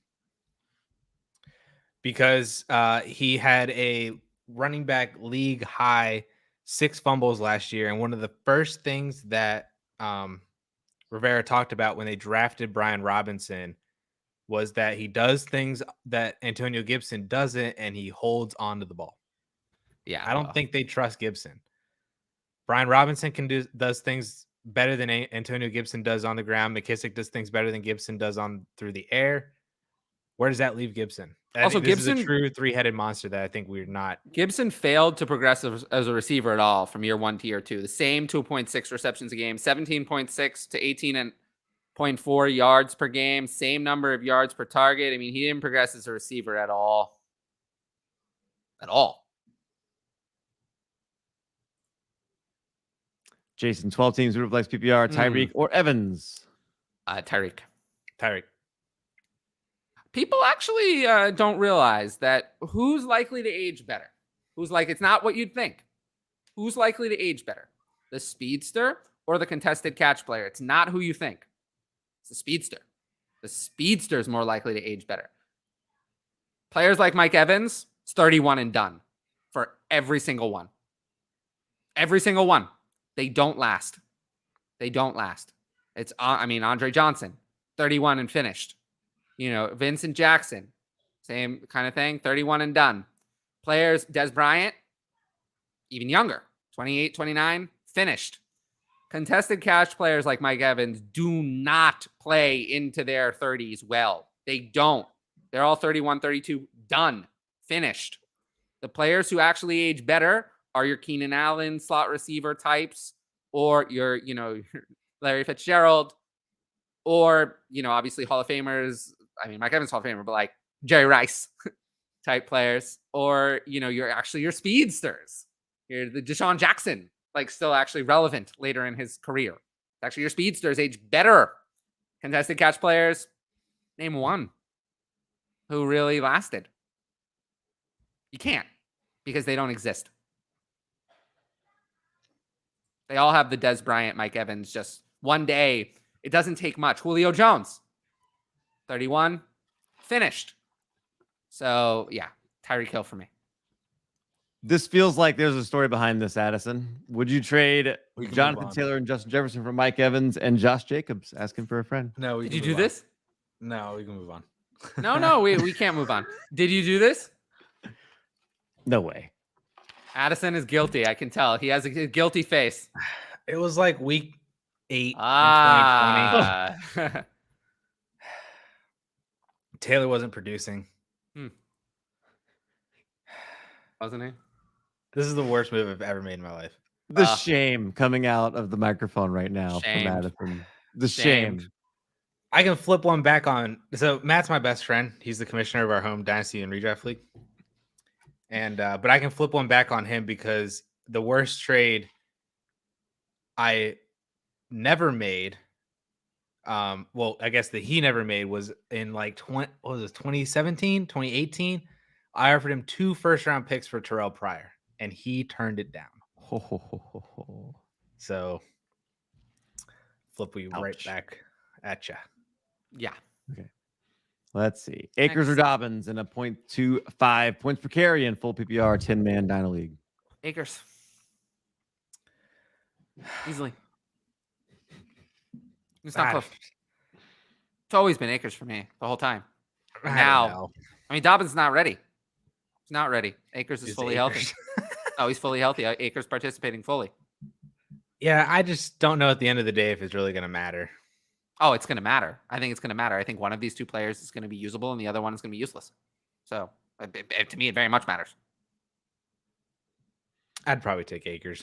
I know the volume that he's going to get, and he has pass catching role. So, yeah, Dobbins doesn't do any of that. Yeah. Not that he can't, but he won't. Adam Backer rebuilding 14-team 1 QB league. I traded DJ Moore for Drake London and a 23 mid to late second. Yeah, I'll take DJ Moore. Oh, yeah, a second? Yeah, I would not take confident DJ enough. Moore. I'm not confident enough in Drake London. It's not enough. Drake London is still a maybe. Drake London is far from a perfect prospect. Perfect? You said far from a perfect. I think far from perfect. I don't think he's anywhere near perfect. Jamar Chase is perfect prospect. Well, yeah, he's not Jamar Chase. Right, but he's nowhere near that then. There's how many perfect prospects have there been? Counting N'Keal Harry, N'Keal Harry is not perfect. Not to Jamar Chase level. Certainly not once he fell to 32nd overall in the draft. Not perfect. Jamar Chase is perfect. It checks every box. Drake London, I would say, is 2 steps away. He's not even the next group. If I had it perfect, excellent, and then whatever, Drake London would be for me as a prospect in group 3. Very good. Very good. Garrett Wilson is also in that group. Very good. Very good. But not even tier 1, wouldn't be tier. There's no tier 1 or tier 2 prospects in this class. I said that before the draft, that this class of wide receivers starts at tier 3. There's no tier 1 or tier 2 players in this draft. Grant made a trade today in a 12-team Superflex, gave Akers and 2 23 thirds for a 23 first and a 24 second as a rebuilder. Is that good? Love it. fine. I'll take it. Yeah, I'll take it. Yep. Love it. I mean, especially if you're a rebuilder, you don't want If you're rebuilding, I'll do it. Yeah. Albert O or Irv Smith has better breakout. Top 6 to 8 tight end and 12 teams Superflex tight end premium. Yeah, I'm gonna go with Irv Smith. Actually, I'm starting to get away from Alberto. Alberto is. I just keep moving Alberto down and down and down my ranks, and Irv Smith is starting to come up. I'll take Alberto. No, I don't want Alberto. I think Alberto. I mean, he's done nothing in the NFL, nothing at all. The only thing that your Alberto optimism is based on is just a narrative, nothing else. It's not based on anything. There's no evidence to suggest that he's good whatsoever. It's funny that you say that Albert O has done nothing in the NFL when his last season was like literally the same as Irv Smith's best season. So sure, and but that Irv was Smith as the was tight drafted end 2 on his team. Irv Smith was drafted higher, and Alberto, was not nearly the level of prospect that Irv Smith was. Not even close. I kind of disagree. Not with 4th round draft capital, he's not. And his team also compared the two teams. One of the teams drafted a tight end with higher draft capital, who is actually a decent prospect. The other drafted nobody. And Alberto is a better athlete, has a better quarterback, and a better offense. Yeah, but Irv Smith actually has receiving potential. Alberto is just another athlete. Alberto is a fantastic. I think we just totally disagree on what Alberto is. I haven't seen that. I haven't seen any of that. Well, let's see if that happens. But I mean, he had one usable game in his entire NFL career. So I'm just not impressed. I wasn't impressed when he fell to the 4th round. I wasn't impressed that he had an injury. I think he's overrated. And I would not be surprised in the slightest if by the end of the season, Greg Dulcich is the starter. He was drafted to be. I mean, he was drafted higher than Alberto. Irv Smith has 3 games with more than 10 PPR points. 4 games, sorry. Sure, but does Alberto have any? I mean, I don't know. Probably. Like I said, Irv Smith's best season is essentially the same as what Alberto did last year with zero quarterbacks. 2 seasons of that. And Irv Smith had 5 touchdowns in 2020. Alberto's never had more than 2. Well, again, as the tight end 2 on a team that was led by Teddy Bridgewater and Drew Lock. I hear what you're saying. I just think that you're going to be better off going with Irv Smith, who's younger than Alberto, by the way. I think it's fine to go Irv. Alberto doesn't have an ACL injury, though. Yes, he does. Oh, never mind. It's fine to go that, but like I don't think track disregard that one. Irv Smith doesn't have an ACL injury. Irv Smith Whatever Irv Smith had. Meniscus. Oh, that's even worse. No, it's not. ACL's worse. I'll take Alberto. Give me Irv Smith. I'll take Alberto because he's the way better athlete. Money. Better athlete, better offense, better. You can have. He's all yours. I feel like you're making a track record argument when neither one of these have a good track record. Well, Irv Smith was a far superior receiver in college. I mean, he earned a target share at Alabama against significant competition. Albert's name is more fun to say. So I just think Alberto is also like 3 months older than Irv, so I don't really know the age. I just think that we know, like Irv Smith was a very, very solid receiver coming into the NFL, whereas Alberto was raw. And we know it. I'm going to find his college stats. On Read Your Future, just did a 2022 rookie draft. Got Brees, Garrett Wilson, and Isaiah Spiller in a 10-team PPR. I don't know where you picked those, I mean, it depends on where you drafted. I think he has the picks in a little. If you scroll down a little bit, I think he has the picks. Oh, there you go. Wilson at 104, Brees 101, obviously. Spiller at 204. In 2018 at Alabama, Irv Smith outproduced Devonta Smith in every receiving category. Okay, in 2018, they had like 5 receivers on that team, and Devonta Smith wasn't. And despite that, Irv Smith actually earned a legitimate target share in that. A tight end earned legitimate target share in that offense, going against Judy, Ruggs, Waddle, and Smith. Devonta. I'll take that player over Alberto every time. That's transitioned into a 90 targets in 3 years. I mean, cool. He was injured. College stats from 2018. I think this will look like a dumb argument at the end of the year. I think Alberto won't be in the top 200. I don't think Alberto will be ranked in the top 200 players. I don't think it'll be worth discussing. Kittle, Winston, Trubisky for Fields and Freiermuth. I don't know. That was the other Justin Fields trade when he was saying about how he acquired Fields in 2 leagues. This one is less good, but I'll still take Fields. Yeah, I'd like to pick one better for sure here. But yeah, Fields in this one too. Do we like Jashawn Corbin, your guy there in New York? I don't not like Jashawn Corbin. This is the 3rd player. I don't know who this is. This is UDFA running back on the Giants. Yeah. He's more likely to contribute than Jerick McKinnon. I mean, Addison, maybe you should have known who the players were when we played Dynasty Game Night a couple of years ago when we did the players on the Steelers. And let's remember that you lost. I won about the players on your team. So that's why I get to play the Tournament of Champions a week from tomorrow. But I'm playing against Ryan and Matt, so I'm not going to win. I'm gonna get my butt kicked. In the deep leagues I play in, this is the exact kind of player I go after. Like me too. Because he's not my favorite. He's not my favorite UDFA running back. That's the thing. There are others that I prefer. I'd rather have Julius Chestnut, Abram Smith, and Kennedy Brooks would be the 3. Those are the big 3. Kennedy Brooks. Abram Smith too. Costy just traded DJ Moore for a 23 first. That's okay. What do you think about that? I'd rather not. I'd rather have DJ Moore should be worth more than that. I like DJ Moore a lot. I agree. Yeah, I agree. Who's the handcuff to own for CMC if you only have one extra spot? Chuba or Foreman? I think it's Foreman. I mean, yeah, Chuba's ADP is higher, and I do think that Chuba, I mean, he was a good prospect. Didn't really translate last year. In Dynasty, I still have Chuba slightly higher. I don't think there is a handcuff, though. This is not a backfield where I'd be targeting a handcuff. I think if CMC goes down, you're still not going to be able to use either of these two. I think Foreman will be a low end 3 and Chuba will be a 4 somewhere. I don't think this is going to, again, not a backfield I'm targeting for handcuffs. Yeah. I think they added Foreman because they saw that Chuba wasn't good on the ground. Chuba has the receiving capability that Foreman doesn't have, but there's no one running back that could take over the CMC role in that offense. And I think it's going to be split between the two of them if CMC gets hurt again. That's exactly what I think they've done. I agree with you. They realize that they cannot replace CMC with one person. That Chuba can't do it, and that this is their plan. If CMC goes down, is to just take 50% of CMC's role and give it to each of them. Yep. Which isn't going to be helpful. So yeah, I guess my answer. I mean, I have Chuba ranked higher in Dynasty because I think he has more upside because he's younger. We know what Foreman is, and but catches passes. Yeah, but again, not a target for me, really.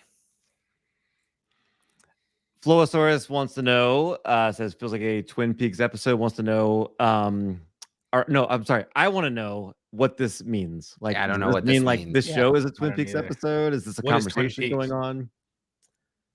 Don't know what it means. Never seen Twin Peaks, so I don't know. It looks like it was. So yeah, I've never seen it either. I've heard about it. It looks like it's a David Lynch jam, so I might like it actually. Yeah, I just don't know. I can't talk about it because I don't know. 12 team Superflex start 10 half PPR Diggs and Zeke or Hollywood Cooks and Hunt.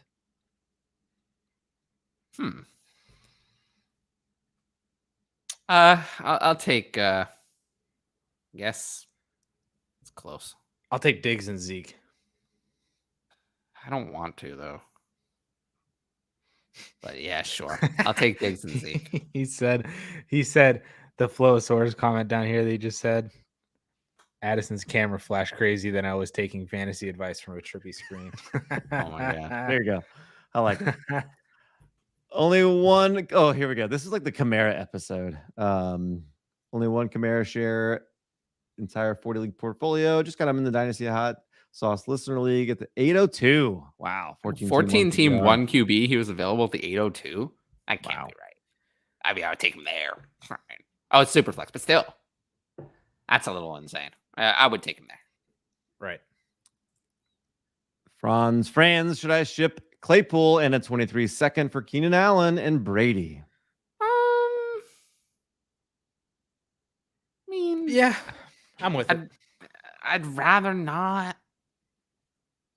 But if you're gonna do absolutely, if you're not gonna listen to me and you're gonna build your team this way by trading for old players, if you're not gonna listen to me and not do things the way I would do it, then sure, this is fine value. But this is not how I play. Cody is joining late, but promises he's going to watch from the beginning to catch up. Make sure you do that, Cody. What are you guys looking for to unload Higgins or trade for him? I'm not looking to do that. Or trade for him is good question. Unload, not looking to do. To trade for him, I don't know. I mean, I don't know. Can I have older players? Like, can I add a little bit to Devontae or Tyreek to get Higgins? And just get out Diggs as well, maybe? Something along those lines. I like it. Could I trade, if I had Cup, could I trade him for Higgins plus? Maybe. Higgins. Those are some ideas. Are you getting that? That would be nice, but I would take 24 less. first. I would take less than that, but that would be great. I wouldn't need that much. Those are some things I would try. It's hard to say. I don't know. I don't know what you have to offer, but yes, trading for him. Yes, that would be interesting. What would you add to him to get Jefferson? First at least, if not more. But I might do that. Like, I feel like that's the kind of, like, I might rather go the other way. Depends. What if you're trying to what if you're trying to upgrade one of your wide, like if you have a DJ Moore, Chris Godwin? DJ Moore, I can't imagine that I would pay the price. Chris Godwin, maybe. Yeah, like maybe adding a second to someone to upgrade to Higgins. I don't think it's going to be I don't think it's going to be enough. Yeah, Higgins is a really weird value case where it doesn't seem like there's like a really good fit of a trade. I gave some. I think the trades I suggested were pretty good. Could you do Deontay Johnson in a second for Higgins? Yeah, I would do that, but I don't think you can. Tyreek Hill. Oh, I love that, but I suggested that earlier. I don't think you can, but I would try. Would you do like Waddle in a second, or is that the opposite? I have Waddle higher. I want Waddle. Yeah. All right, I'm just making sure. Yeah. Yep. Flores versus Calvin Johnson. False. Actually, Calvin Johnson's last season in the NFL was at age 30. So we don't know what he would have done at age. I didn't even know what this is in reference to. I just like Megatron, no. So. I thought this was perfect wide receivers. Yeah. No, it's in reference to like the contested catch wide receiver being 31 and dead. Remember, I talked about guys like Jerry Rice, that kind of level. I mean, we're talking about this is one of the best receivers to ever play. Mike Evans is great. Mike Evans is not one of the best receivers to ever play in the NFL. Mike Evans is not one of the best 5 receivers, has never been one of the best 5 receivers in the NFL during his time in the NFL. So, I saw a Facebook post that said that Megatron was able to play all 4 years of high school. I saw that exact same post. The exact same one. 9 elite years in the NFL and get inducted into the Hall of Fame all during Tom Brady's career. Not insane. Ridiculous. But in all seriousness, about the contested catch wide receiver, there really aren't any. There aren't any. Neither of you have come up with one. I haven't come up with one. Who really makes it past 31, 32? There aren't any. They don't do it. I guess the ones who last forever are Jerry Rice, Larry Fitzgerald. Those are the types. Those are the types that last. Julio Jones just doesn't. They just don't. They never have. But Julio Jones is not Mike Evans. Julio Jones is way better than Mike Evans ever was. Way better. And he was 31 and finished. 32 came and he's finished. AJ Green. Another one. Would you put Brandon Marshall in that category? But even Brandon Marshall, like how old? I mean, what was Brandon Marshall's last really great year? 31. 32 comes. Finished. Done. Completely done. The Cliff, 31. Excellent. 1,502 yards. 32 comes. 59 receptions on 128 targets for 700 yards. Terrible. I need a better definition. It's the big body, big receiver. The big body, big receiver. Julio Jones, AJ Green, Brandon Marshall, the Vincent Jackson, Andre Johnson, those types of players. 31, 32 is like, if you're lucky, you get 32. It's always finished after that. Jordy is not that. Jordy Nelson? So. Jordy's much more Keenan Allen. Jordy Nelson is like tiny. Oh, is he? I mean, Why were people? What? People were 217 is not. Yeah, but Pierce to Jordy Nelson. And Jordy Nelson, guess what? You want to hear Jordy Nelson? 31, great, 1,257 yards. What do you think happened at 32? 482 yards on 53 catches. So, Who is? no. But like, I'm telling you, it's 31, and it really is. It's all of them. All of them. Who are you It's counting because on the that's gonna be big better body- past that age anyway? I don't That understand. is true. That is There that aren't is- many, I don't but the understand ones what who we're do, doing. the ones who do are the Larry Fitzgerald types. The smaller The ones. once in a generation player. No, you move like, into the slot. walk into you know, the you Hall of move into Fame the slot, easily? or you're the speedster like Deshaun Jackson, who has some career viability after that age. Emmanuel Sanders. Emmanuel Sanders is not big. Jordy Nelson's 6'3". He's not tiny. Yeah. He's not the same size. But Emmanuel Sanders is a great example. Emmanuel Sanders is a great example of someone who, you know, tore the Achilles and beat the odds because he's smaller. The guys we're talking about, it just doesn't happen. It doesn't happen. And the same thing's going to happen to Mike Evans. For anyone, though. Like, I agree with you. I agree with you that it's anyone, but the few who beat the odds are always the smaller guys. Okay, Always. after you move into the slot. That's how you age. You move in. You do not see big contested outside receivers playing at that age. You have to move into the slot to continue your career. That's just the reality. Okay. It's just Anquan Bolden. And how long did he last? Long enough. I mean, it's the same. He went 33, 34. He was a little bit better. He's the best example we've come up with. We finally found one who at 33 and 34 was still usable. So there you go. That's your upside. I just feel like we're like, are you just saying big, slower receivers or something? Or what do you like? This is true. Bigger receivers, these big the ones who rely on contested catches fall off earlier. But Julio Jones did not rely on contested catches. Well, like, I mean, he doesn't Julio belong Jones is in huge. this category. I mean, he's not the same as there's only one Mike Evans that's all he is. But like I don't think he's a bigger contested catch guy though. He's got. Yes, he is. Oh, yes, he is. That's all Mike Evans is. That's all Mike Evans has ever been. Good at catching. No. That's all Mike Evans has ever been. It's not like he's one of the best at it. He's one of the best at it. But he's not a contested catch guy. He's just good at catching balls. No, that's all Mike Evans has ever been. Mike Evans is a throw it up 50-50 player. That's why he was so good with Ryan Fitzpatrick and Jameis Winston. Why do you think he did so well with those two?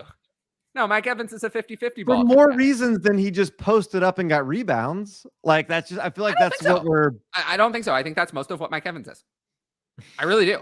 Okay, so Like, then he's why are excellent you at it. comparing that to Julio Jones? Because Julio Jones is, I mean, it's not exactly the same, but he's a bigger receiver who, you know, Julio Jones is huge. He used his size to win all the time. And then all of a sudden his body couldn't do it anymore. And his route running. Yes, he was a lot more complete. It wasn't only that. He was a lot more complete than Mike Evans, and he still didn't beat the odds. Because he's huge. His body didn't hold up. You just don't see it's it. just weird to me. It's like Mike Evans is also the only player in history with this many back-to-back 1,000-yard. Sure, but this is talked about all. Like he's just getting all touchdowns. This conversation happens all the time. He's not Kyle Rudolph. I feel like you're talking about. No, but this conversation comes up all the time, and we've never argued it because I mean, the examples are so many. There's so many. The fall off is always at the same time, and it's all of them. Like he's got seasons. We finally of found like one, Anquan Bolden, who beat the odds. 17 yards per reception. We're like, this isn't from like. It is what it is. I mean, you know, I'm never. I mean, how many examples did we go through before we found one that was half decent? Who's better after 32? I don't know. Maybe I just don't understand the conversation.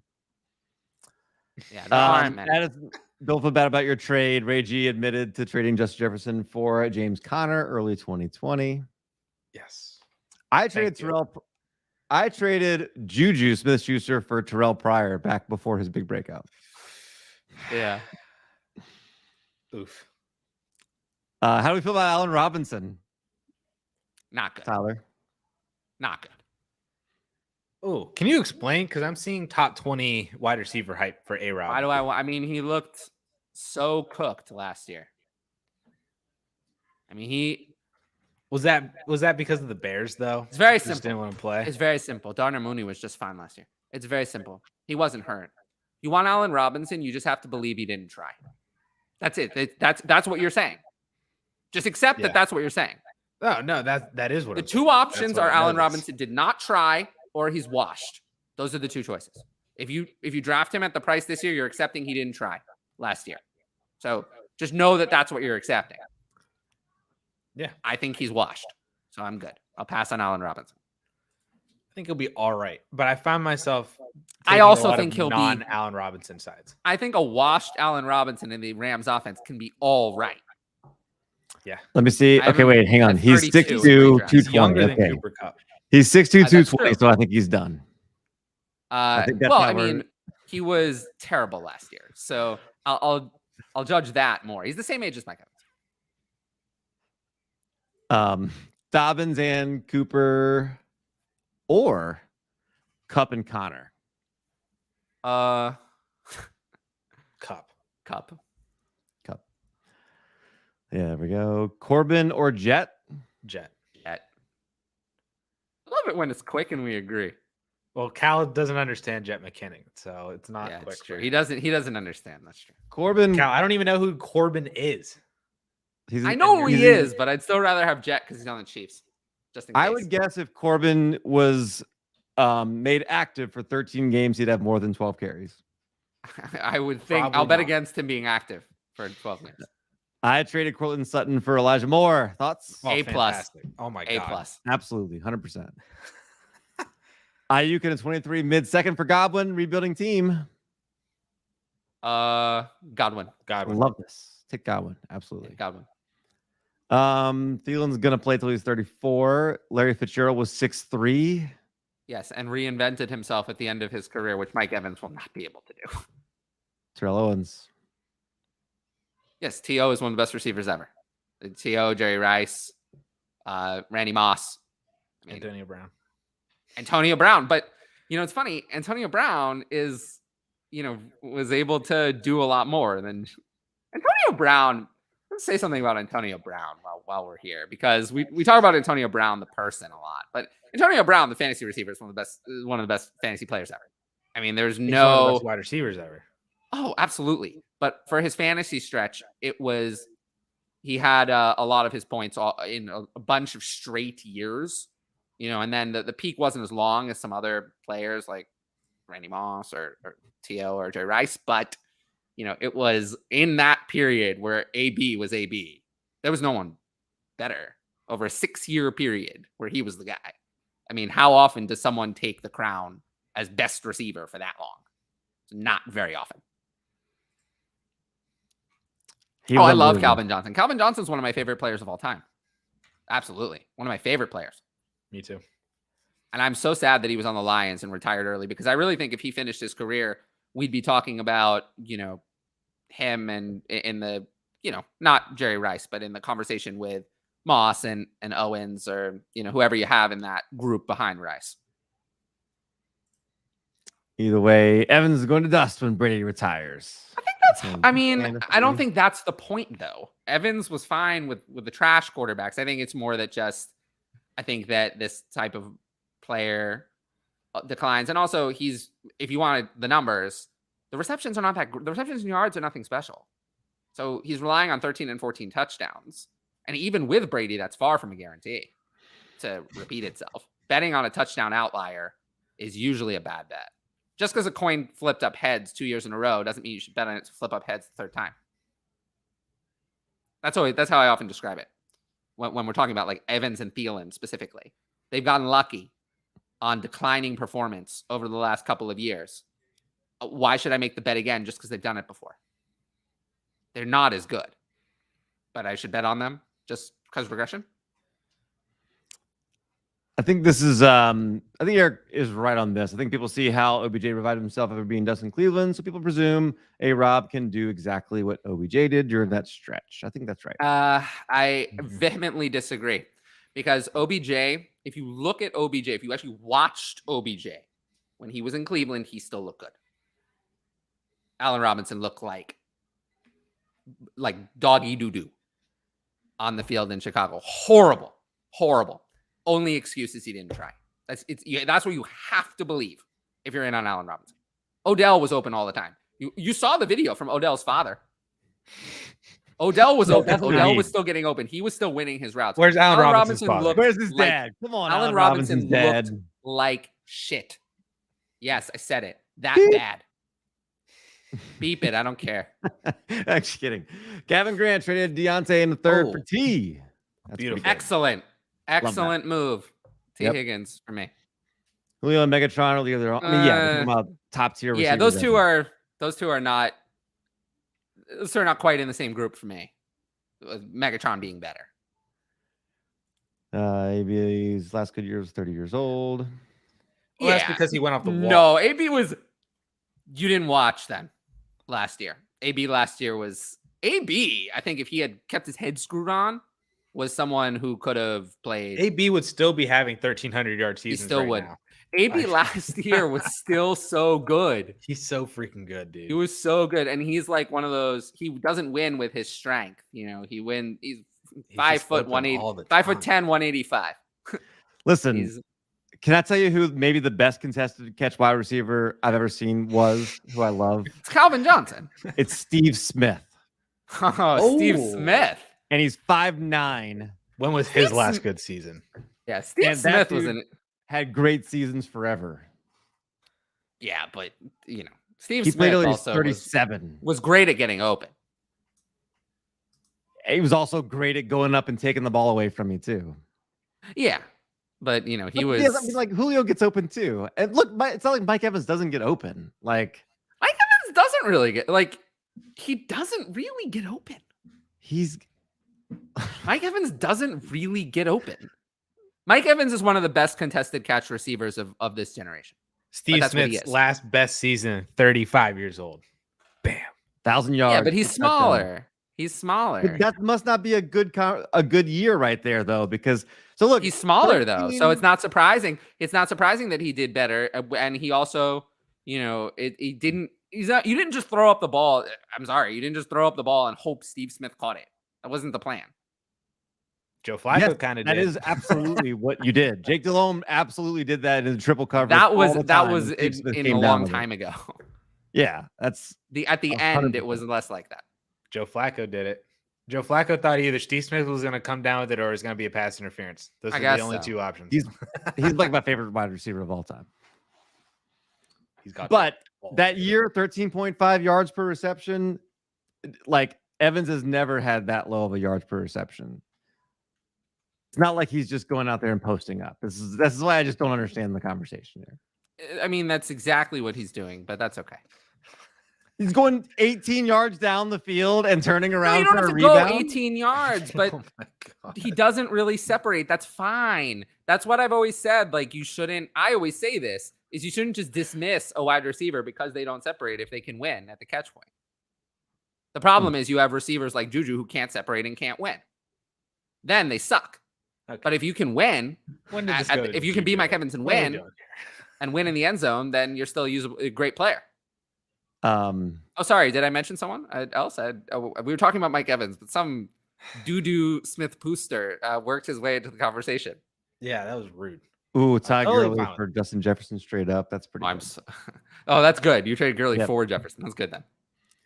Oh, speaking of really truther, one important detail a lot of people don't realize is Ridley is suspended indefinitely, so there's zero guarantees reinstated by 2023. Remember that Ridley could be reinstated at the pleasure of Commissioner Goodell, whatever that might be. It's an indefinite suspension.